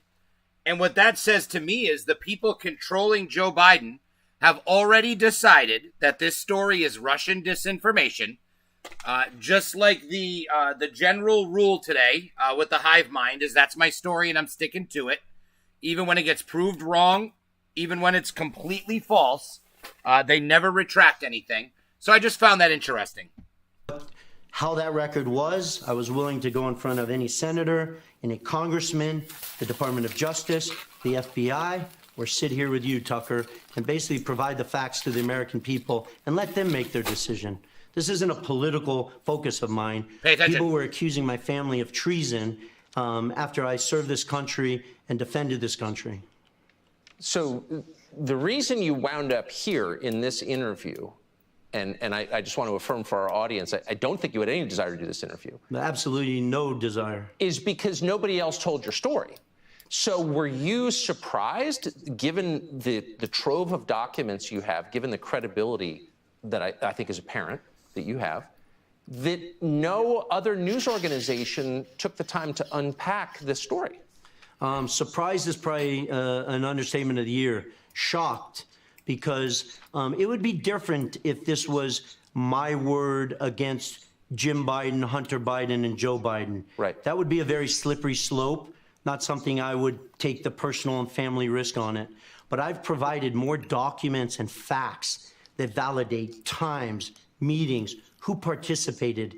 That email to me on May 13th was generated by somebody else sent to me. It wasn't me generating. These text messages that I've provided are Hunter Biden in the first person, Jim Biden in the first person, James Gilliar in the first person, Rob Walker in the first person. It's not me generating the text messages. It's them speaking. So you can interview them. The FBI can interview them. Our government can interview them. But I was shocked that not only the media is not only discussing this, they're going to the other extreme. They're dismissing it as Russian disinformation. This country has heard enough about Russia. We went through 3 years of every day, Russia, Russia, Russia. It's just absurd. The Cold War is over. And they're saying it about your family. Yes. The Biden family knew that you're going public with this.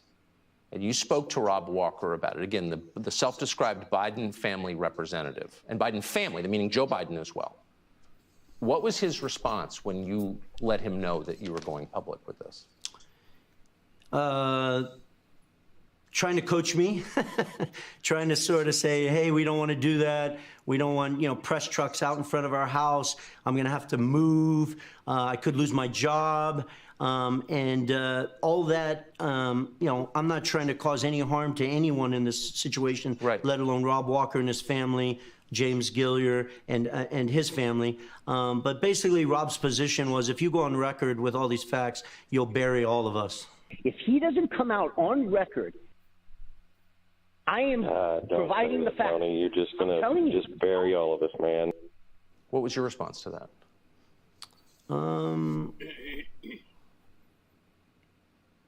I was focused on pushing these guys to do the right thing, to demonstrate an ounce of integrity in front of the American people.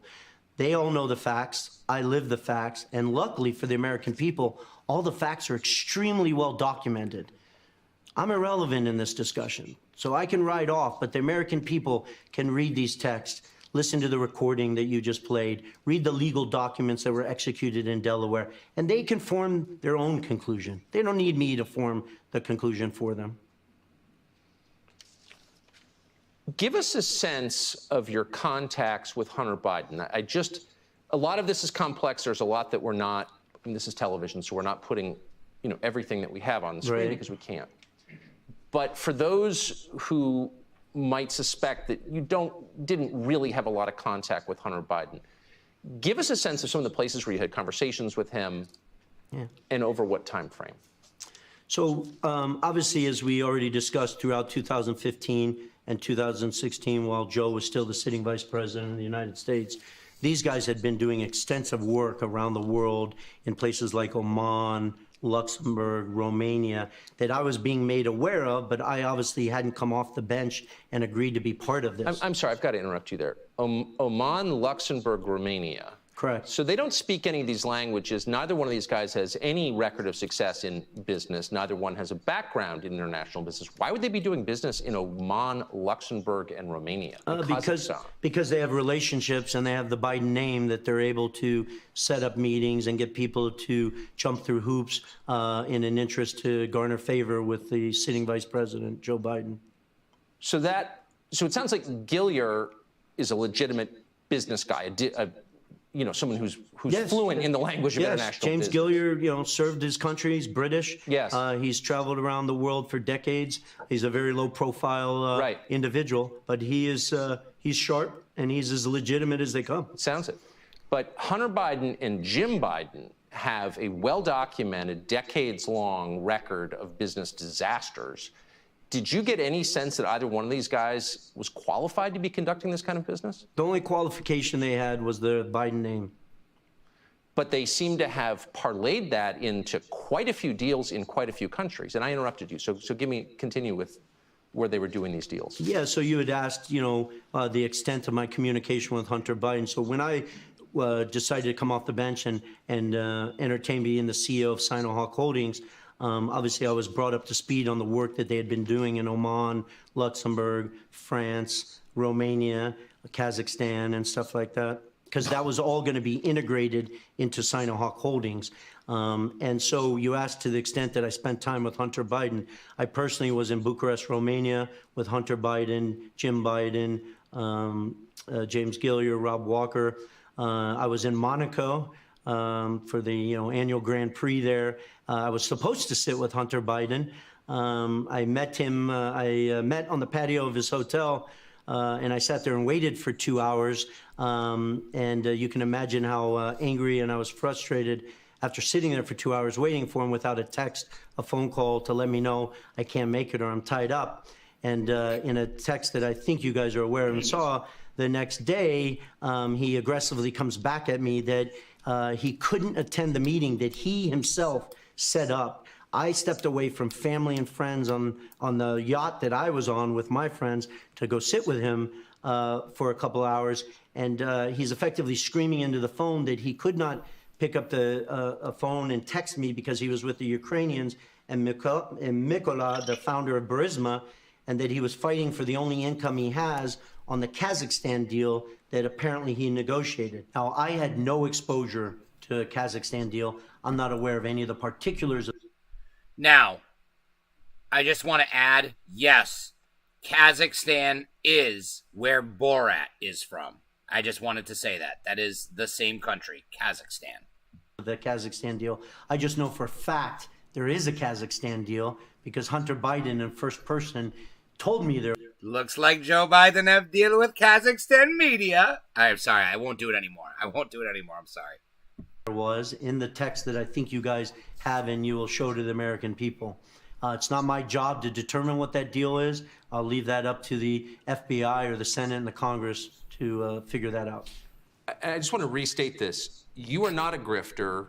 You're not someone who's selling access. You're a legitimate businessman who's done deals in a lot of different countries. So I just want you to assess once more, is there anything about Hunter Biden's personal experience, personal qualifications that would justify him doing a deal in Kazakhstan?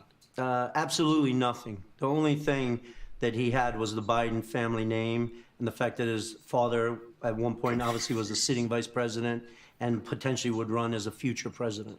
It sounds like a remarkably ambitious international business program they had running. Extensive. He and his uncle. Extensive. This is a small point, but I can't get over papers. So you saw a number of reporters say, again, in an effort to bat away your story, your testimony on this, that the chairman referred to in a bunch of these emails was not Joe Biden. It was, in fact, the government of China. When you see people refer to the chairman thinks this, the chairman thinks that, they're talking about China and not Joe Biden. So I want to put up on the screen. Here is a text message you received from Hunter Biden to you. Hey, Tony, I have an idea. In light of the fact that we are in an impasse of sorts and both James's lawyers and my chairman gave an emphatic no, I think we should all meet in Romania on Tuesday next week. And so you're hearing reporters say that chairman was, in fact, the Chinese government. Here you have Rob Walker responding to you. Clearly there's some confusion over this, and he's saying, and I'm going to put this on the screen now, when Hunter Biden said his chairman, he was talking about his dad. Correct. There's two chairmen in the story. There's Chairman Yi, who was the chairman of CFC. Yes. In that text from Hunter Biden, he was not talking about the chairman of CFC.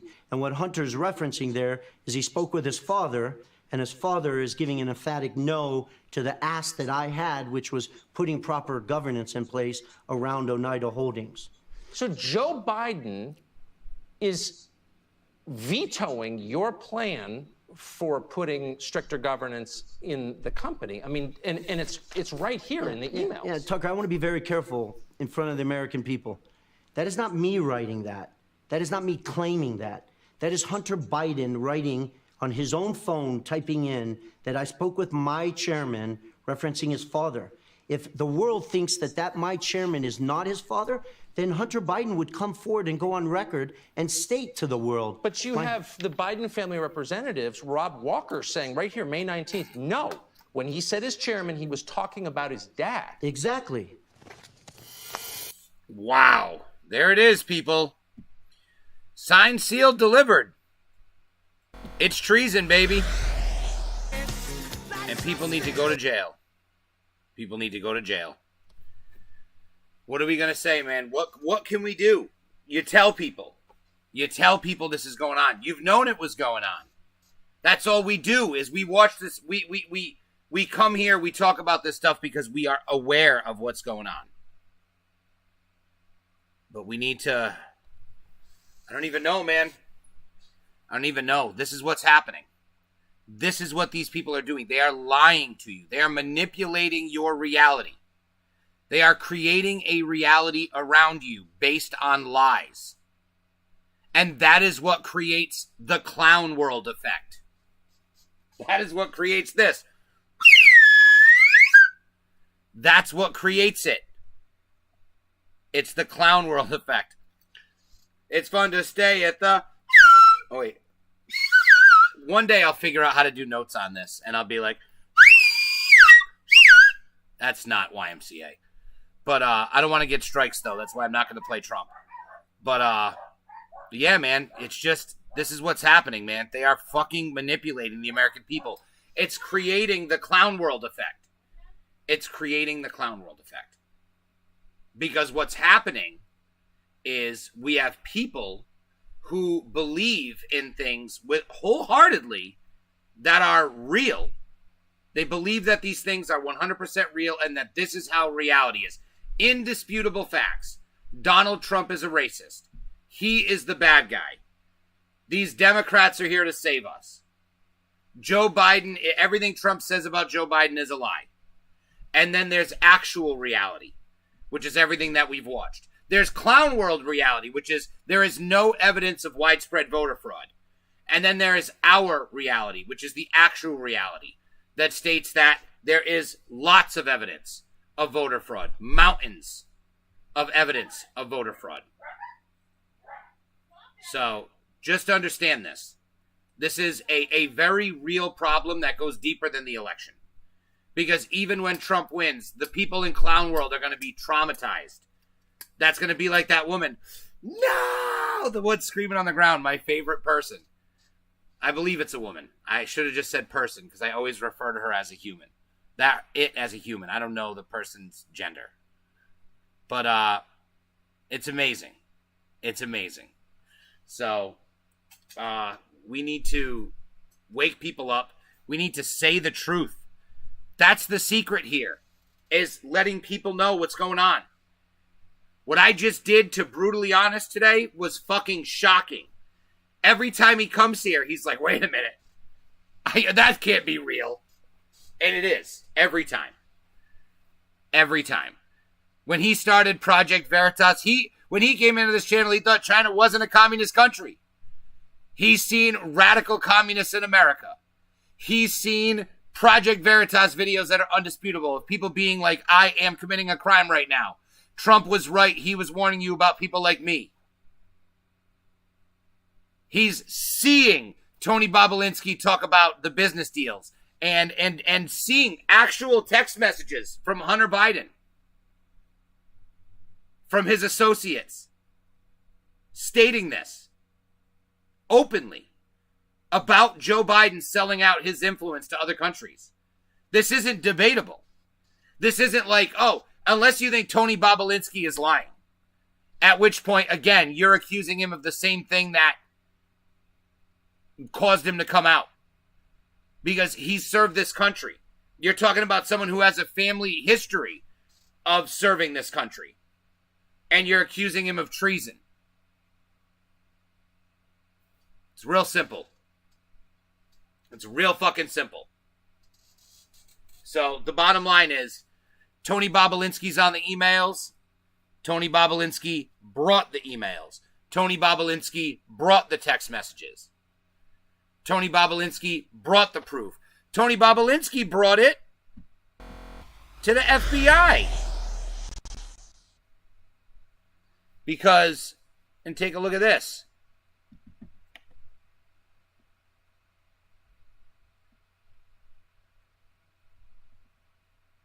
I want to see what Google has to say. Calls email. Oh, business partner calls email genuine. Says Hunter sought dad's advice on deals. There we go. 1 week ago. Oh, that is talking about Bobulinski. Yeah, 1 week ago. They're talking, look, 5 fast facts you need to know. They're going to discredit Tony Bobulinski. Let's take a look. I want to see how he gets discredited. Listed as key contacts. Joe Biden's a liar, and here's the proof. Tony Bobulinski. I mean, it's craziness. Now, this to show you how Google's rigged. Ready? Actually, I don't even need to open a new one. We'll just do it here. Let's look at Tony Bobulinski on DuckDuckGo. Oh, this news is 9 hours ago. Tony says FBI interviewed him for hours and examined his cell phones. 2 days ago. That's our most recent, so that's what we're going to read. 56 minutes. Has a record of honorable Navy service. We'll read that as well. We're going to take a look at some of these. And then this one. That one we'll save for last. So first, let's see how they try to smear good old Tony Bobulinski. Oh, there he is. Said on Wednesday, schemed to make millions of dollars in a shady communist China firm. The CEO of holding company. I've been vice president. There we go. What are the 5 fast facts? Grandson of an Army intelligence. Oh, maybe they're not smearing him. Bobulinski served in the Navy for 4.5 years and says he isn't a political person and his only campaign contributions have been to Democrats. So here is not a partisan guy. There is no agenda here. Tony Bobulinski served his country. You're seeing it. Okay, became an institutional investor. I'm not going to read the whole thing. This is the last of the 3 things I want to read. Became an institutional investor after leaving the military and is the CEO of Sinohawk Holdings. That's the company we're talking about. Says he was a recipient of the May 2007 email published by the New York Post in 2020. It's true. This email went to him. That's why he has it also. Bobulinski involved in legal battles. The company he worked with, China Branding Group Limited Company. Look at this. Bobulinski's the defendant. And then last, he's a former State University of Pennsylvania. I don't know what the fuck it is. But Pennsylvania State University. There we go. But neither here nor there. I'm going to close that so I don't get red messages. All right, here we go. Ready? Tony Bobulinski, the FBI interviewed him for hours and examined his cell phones over his business dealings with Hunter Biden, the son of Democrat. Okay. Bobulinski shared details of the October 23rd interview with the Sinclair Broadcast Group. Stated he was questioned for 5 hours with the council president and 6 law enforcement agents. Bobulinski said agents examined evidence of the 3 cell phones. They do not list me as a material witness within the entire FBI on their computers, Bobulinski told James Rosen. Very cooperative deep dive into all the facts across that time period. When asked by Rosen in connection to what he was a material witness, Bobulinski answered, in connection with the discussion of the Biden family, CEFC, and other operations around the world involving other countries. CEFC, a Chinese energy conglomerate that Hunter Biden tried to go into business with in 2016-2017. He recruited Bobulinski, a Navy veteran and financier, to serve as the CEO of the joint project, a deal that ultimately fell apart. Accused Joe Biden. This is all the recap that we already knew. During the debate, we already knew about all this. Yeah, this is just the backstory. But the big part was right here. He was the witness, and he was put on for another thing. Now,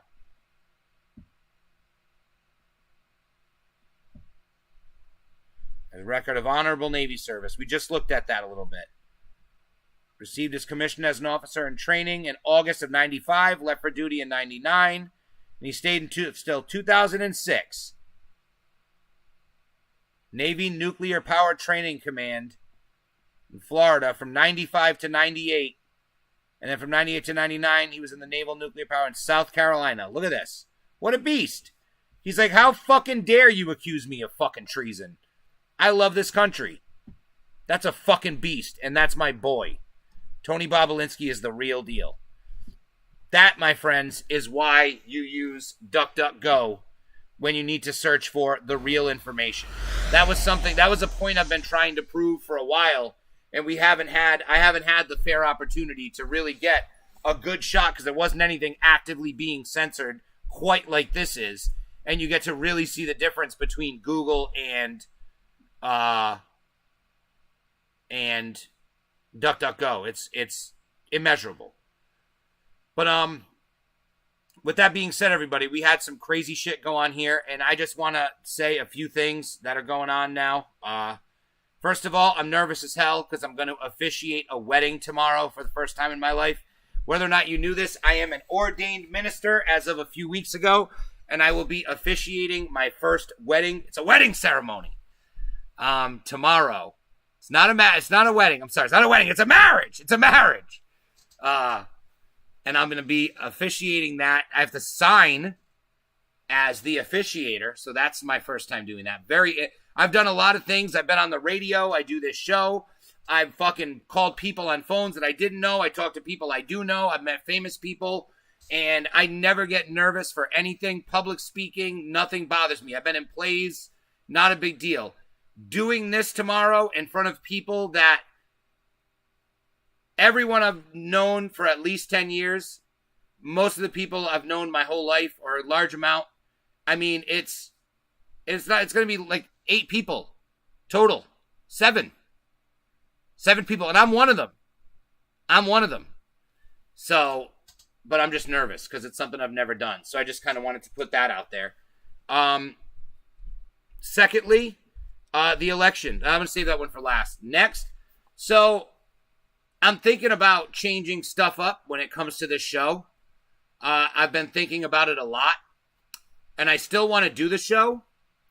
But I don't want to make this my primary thing that I do.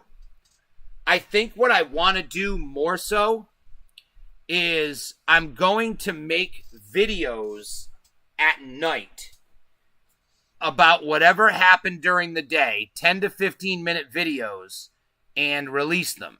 Like, not live. I'm gonna buckle down, hopefully when I have time this weekend or next weekend, maybe even during the week at night, and figure out what I need to do to use my computer editing program and put out videos.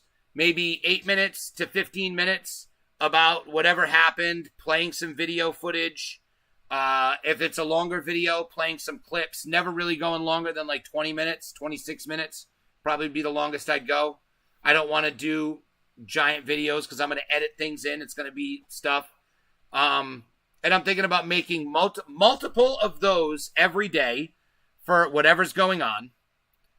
Kind of doing what I didn't really want to do at the beginning, which would be being the news. And I didn't want to be the news.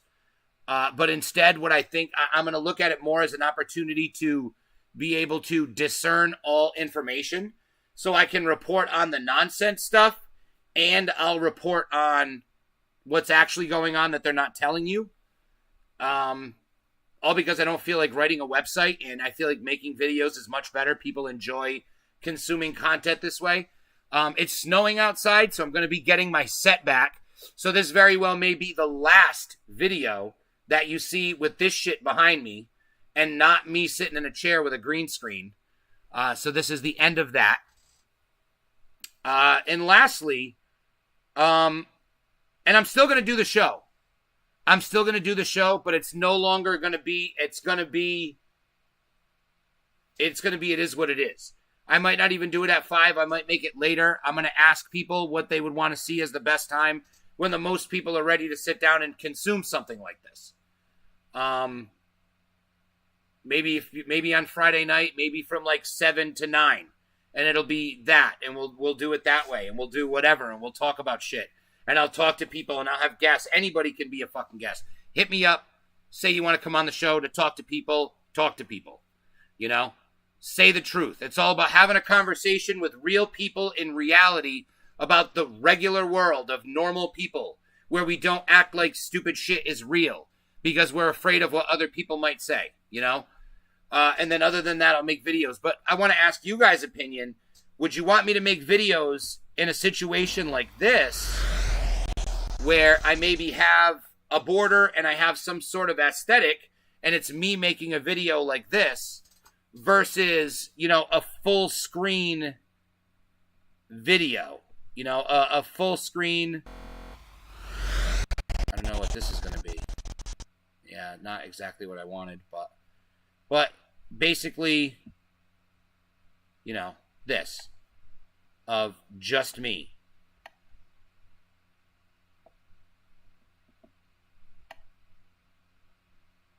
Remember when I used to have to do this all the time? This was the only way I did my videos. You would watch me resize shit on the fly. Now, would you rather see me make videos like this in front of a green screen with a full screen around me, full size on the television, talking, putting in video clips?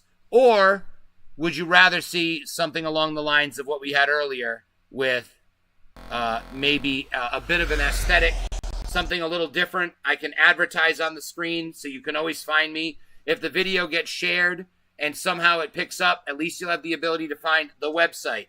You'll know the name of the YouTube channel. If you want to hit me up on PayPal, I always invite everyone. I never ask. You guys who watch all the time, you know that I'm telling the truth. I care more about you sharing the video than I do donating. But if I could get donations on a regular basis, I could do this full time. And then I would be making 8 to 10 videos a day, and I would stream once every night if I was able to survive off of doing this. I would do it as a full-time job. But yeah, so that's that. And then lastly, on this little tangent that I'm on, the election's this Tuesday, people. Vote. Vote, vote, vote, and vote Trump, and vote straight red. Do not let our country fall into the hands of these corrupt people. I'm telling you, if they get power, we will never have a real election again. You saw the voter fraud. If the people doing this have their way, we will never have a normal election ever again. We will never have a fair election ever again. These people don't like the rules. They like to change the rules. That's why court packing is interesting. They don't like the way the rules worked. They want to change the rules. The election, they don't like the way that worked. They changed the rules with mail-in voting. But you have to play by the rules. And you have to enforce the rules. Which is why it's so important for a situation like Miss Amy Coney Barrett. Oh, wow, that's dope. So it even kind of gave you a little bit of woo while it was just me sitting here. But that's why we had Amy Coney Barrett. And it's important because we have people now who are going to interpret the Constitution the way it's supposed to be interpreted. So go vote Trump. Vote Republican. I can't say that forever, but I can say it now. I can say it now. And guess what? If we vote in a Republican who's not good, you vote him out. But it is what it is, man. I like the original. By the original, Kevin, do you mean this? 93,000 American people sick in the last 24 hours. Of course. Of course that's what they're going to say. Sick with corona, I'm assuming. Now, when you say original, do you mean like this? Or do you mean with the aesthetic? Just wondering. Something like this. However,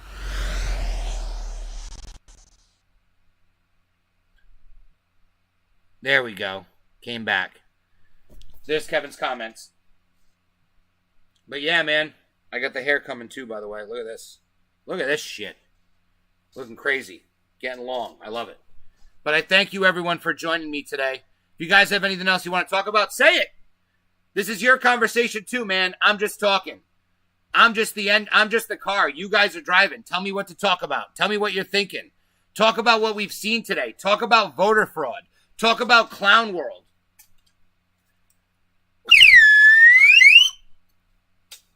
You know? Talk about...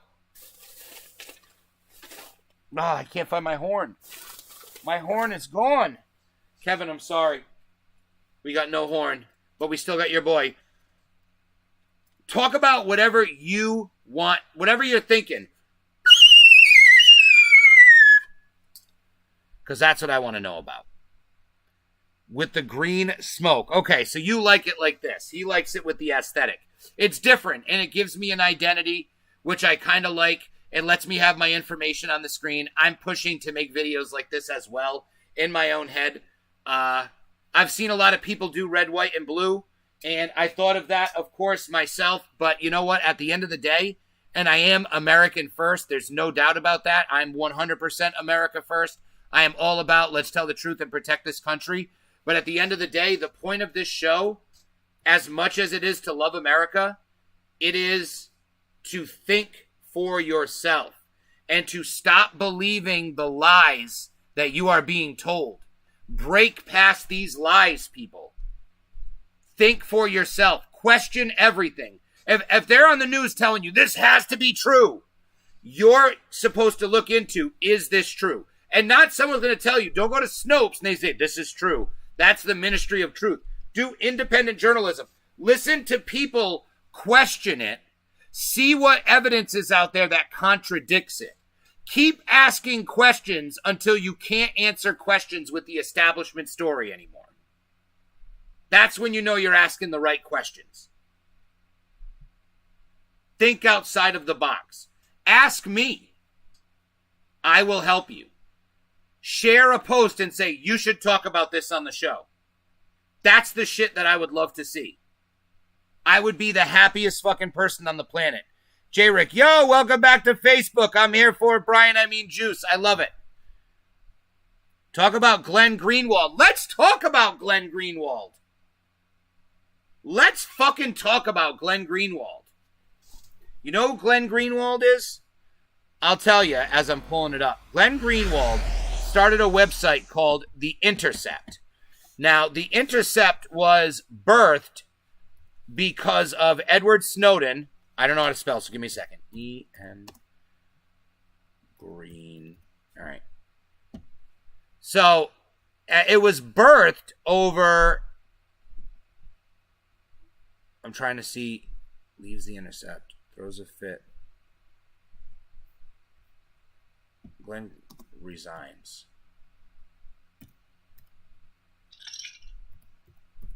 I don't think I spelled resigns the right way. All right, we're going to go. I'm going to use this just as a path. Resigned from The Intercept.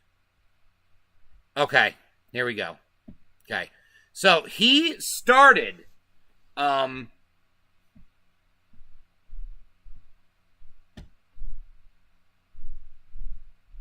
Okay, so not this guy. Glenn Greenwald started The Intercept so he could post freely about the files that were leaked from Edward Snowden that got him into all this trouble. So he's Snowden's guy. They were founded on the idea of questioning the intelligence organizations in this country.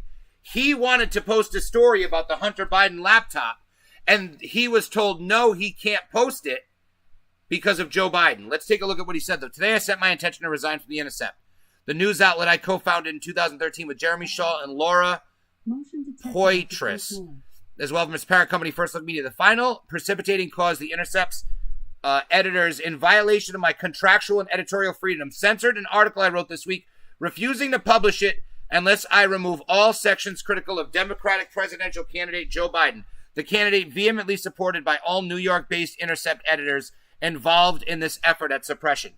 The censored article, based off recently revealed emails and witness testimony, raised critical questions about Biden's conduct.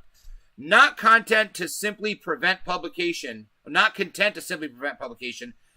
of this article at the media outlet I co-founded, these Intercept editors also demanded that I refrain from exercising a separate contractual right to publish the article with any other publication. I had no objection to their disagreement with my views on what this Biden evidence shows as a last-ditch attempt at being censored. I encourage them to air their disagreements with me by writing their own articles that critique my perspectives, letting readers decide who is right, the way any confident and healthy media outlet would. But modern media outlets do not air dissent. They quash it. So censorship of my article rather than engagement with it was the path of these Biden supporting editors chose. The censored article will be published on this page shortly. It's published here, and the emails with the Intercept editors are published here.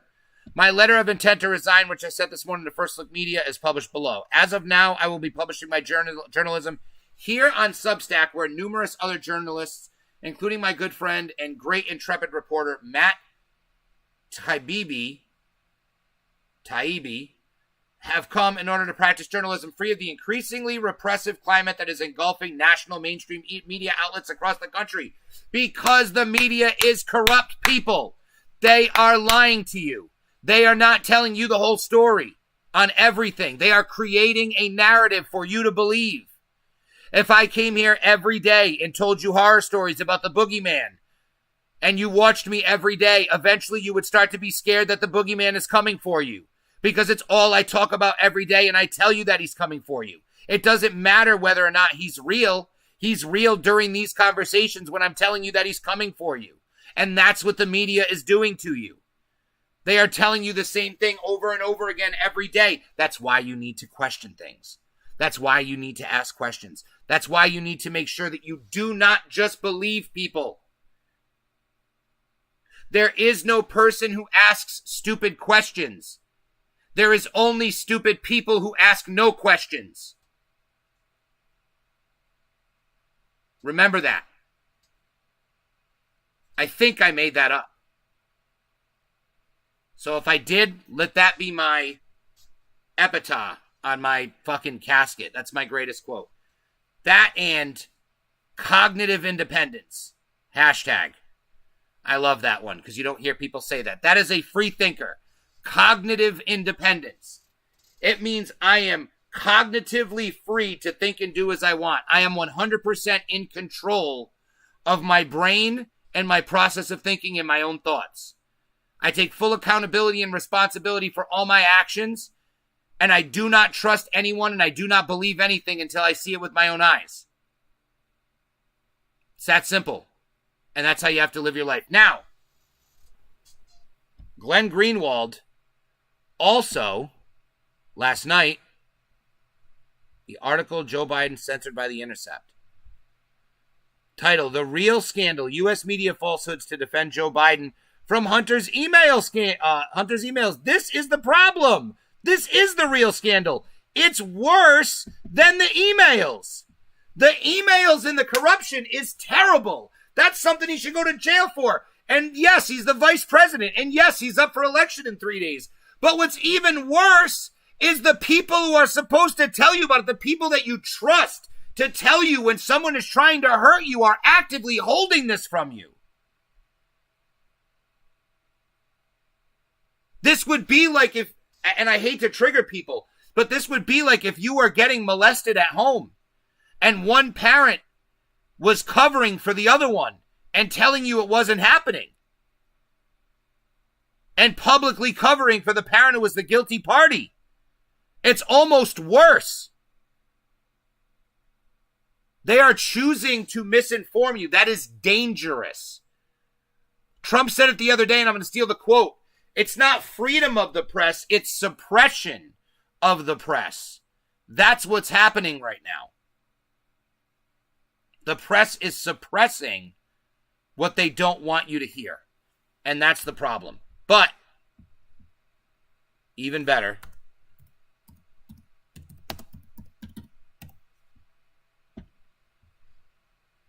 right here, from last night. Great little interview. We're going to put it on since we have good old Double G. Ha. That's Glenn. I can't do it. He didn't have all Glenn Greenwald double letters like Jeff Jarrett does.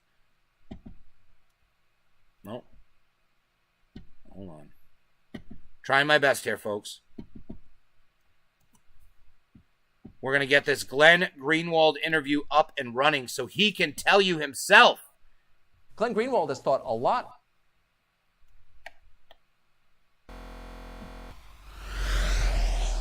Now, people, you need to understand.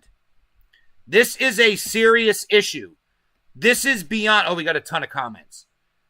What's the next virus? That's next. We're going to talk about that. Nothing good can come from no oversight. Some black sites are so secret, they say even the president doesn't know.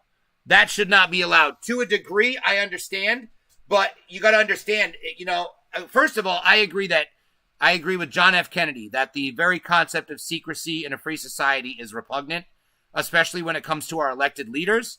I understand national security. However, nothing should be so secret where the president can't know about it if it pertains to national security. If it doesn't pertain to national security, then most likely it's partisan if it's secret, or it's illegal, which means it should not be secret. Either way.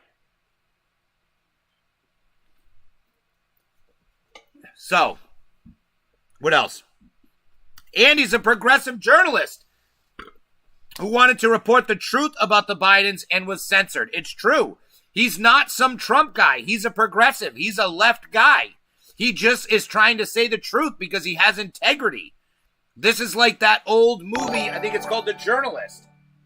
Nick Moulton has liked the stream. Thank you very much. You made my zombie so happy, and I appreciate it a great deal. Let's see what else is here. For a progressive journalist to be censored is unheard of. Absolutely right. You got it. That's it. It's the truth. Let's take a look at this. Glenn Greenwald has thought a lot about that question. Greenwald is a traditional leftist. He's committed above all to forcing transparency on people who hold power. Years ago, Greenwald co-founded a news site called The Intercept. Today, he resigned. In a statement, Greenwald explained why. Quote, "The Intercept's editors, in violation of my contractual right of editorial freedom, censored an article I wrote this week, refusing to publish it unless I removed all sections critical of Democratic presidential candidate Joe Biden. We just read this. Vehemently supported by all New York-based Intercept editors involved in this effort at suppression." And he went on. Greenwald's full statement is up tonight at an internet platform called Substack, which is not yet censored. No matter who you plan to vote for next week, we recommend that you read it. Glenn Greenwald joins us tonight. Glenn, thanks so much for coming on. The idea of you resigning from a news organization you helped found is stunning. Tell us why you did.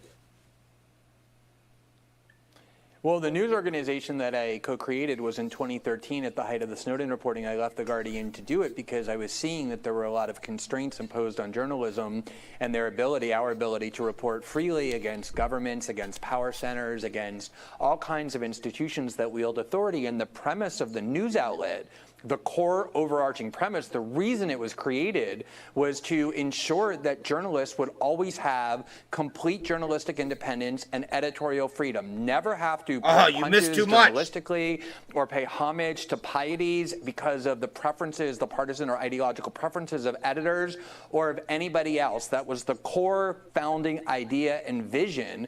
And then that is what makes it so amazing that at the very outlet that I co-created, that was built on my reputation, my credibility, my journalistic accomplishments, then tried to intervene to censor me 6 days before an election because I wanted to publish reporting and analysis about the evidence that raises serious questions about the conduct of the candidate that all of the editors at that outlet vehemently and enthusiastically support. I would imagine that some of our viewers don't read The Intercept. You live outside our country, which is one of the reasons I think you say what you think is true. Tell us what this portends for the future here in the United States. So The Intercept was actually, for a while, a unique publication, and I think the vision I just described is one reason, but another was that it was intended, above all else, to be highly skeptical of the claims of intelligence agencies. At the time when we were doing the reporting, the attacks were coming from the NSA, the CIA, the deep state against me, against my source Edward Snowden, and against the reporting. And we knew they were lying constantly and disseminating propaganda in a very powerful way. So we set out to say, we're going to investigate them. We're going to be skeptical of them. We're going to subject their assertions to critical scrutiny.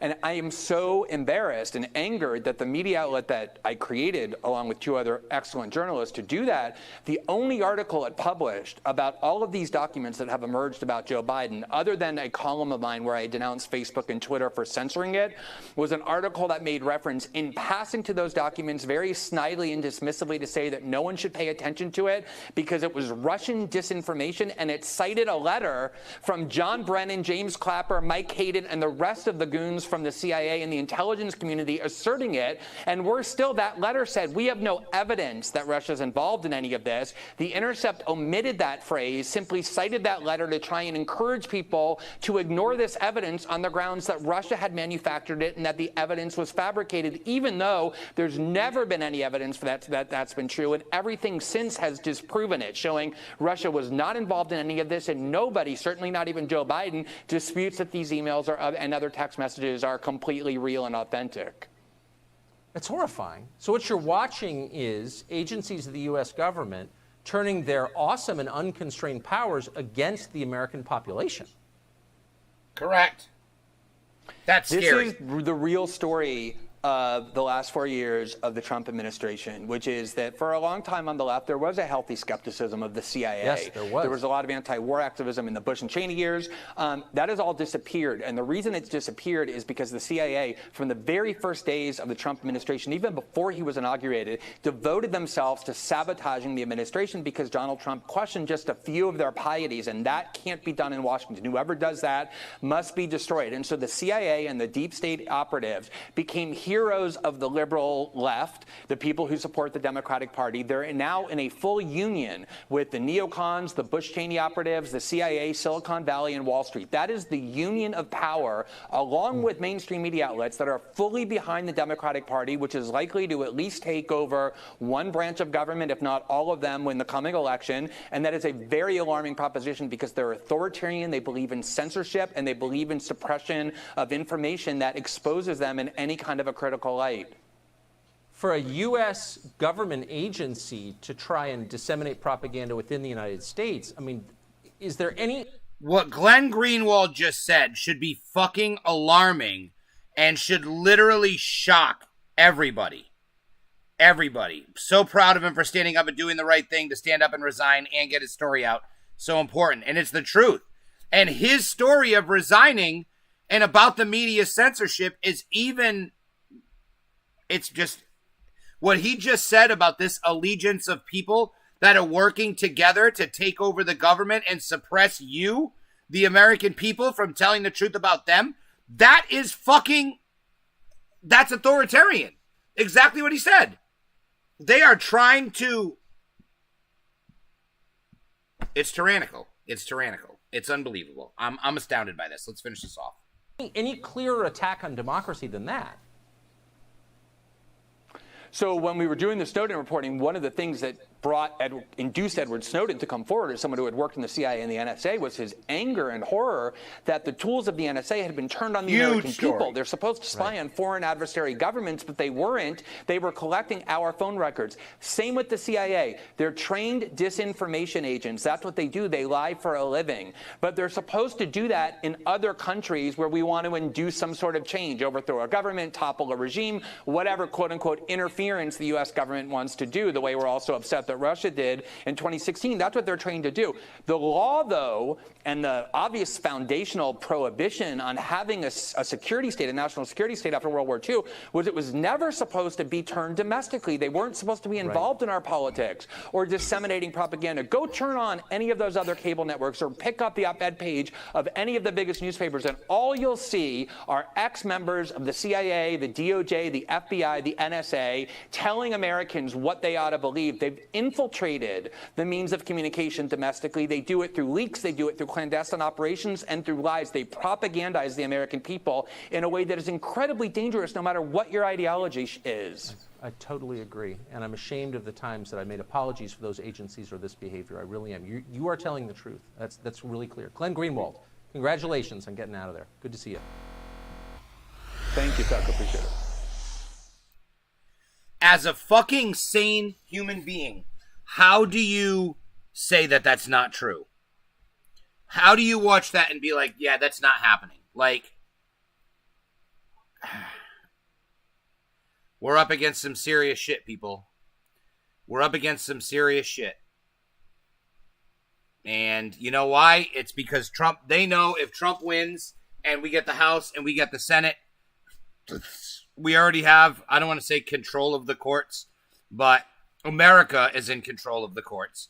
And if we get America with the Senate and the House, as well as the presidency, we can do some serious things. If not, at least if we get the presidency, we have 2 more years to expose people, which is what we've been doing.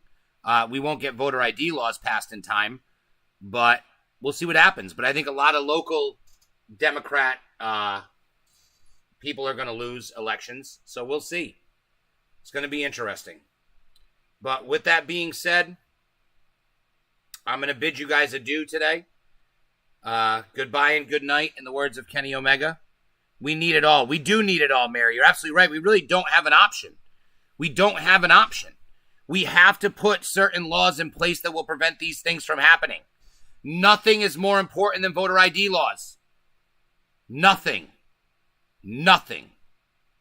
Because then this shit can't happen anymore. Then we deal with the media. There was a law in place where we couldn't have propaganda in this country. You probably already know who got rid of it.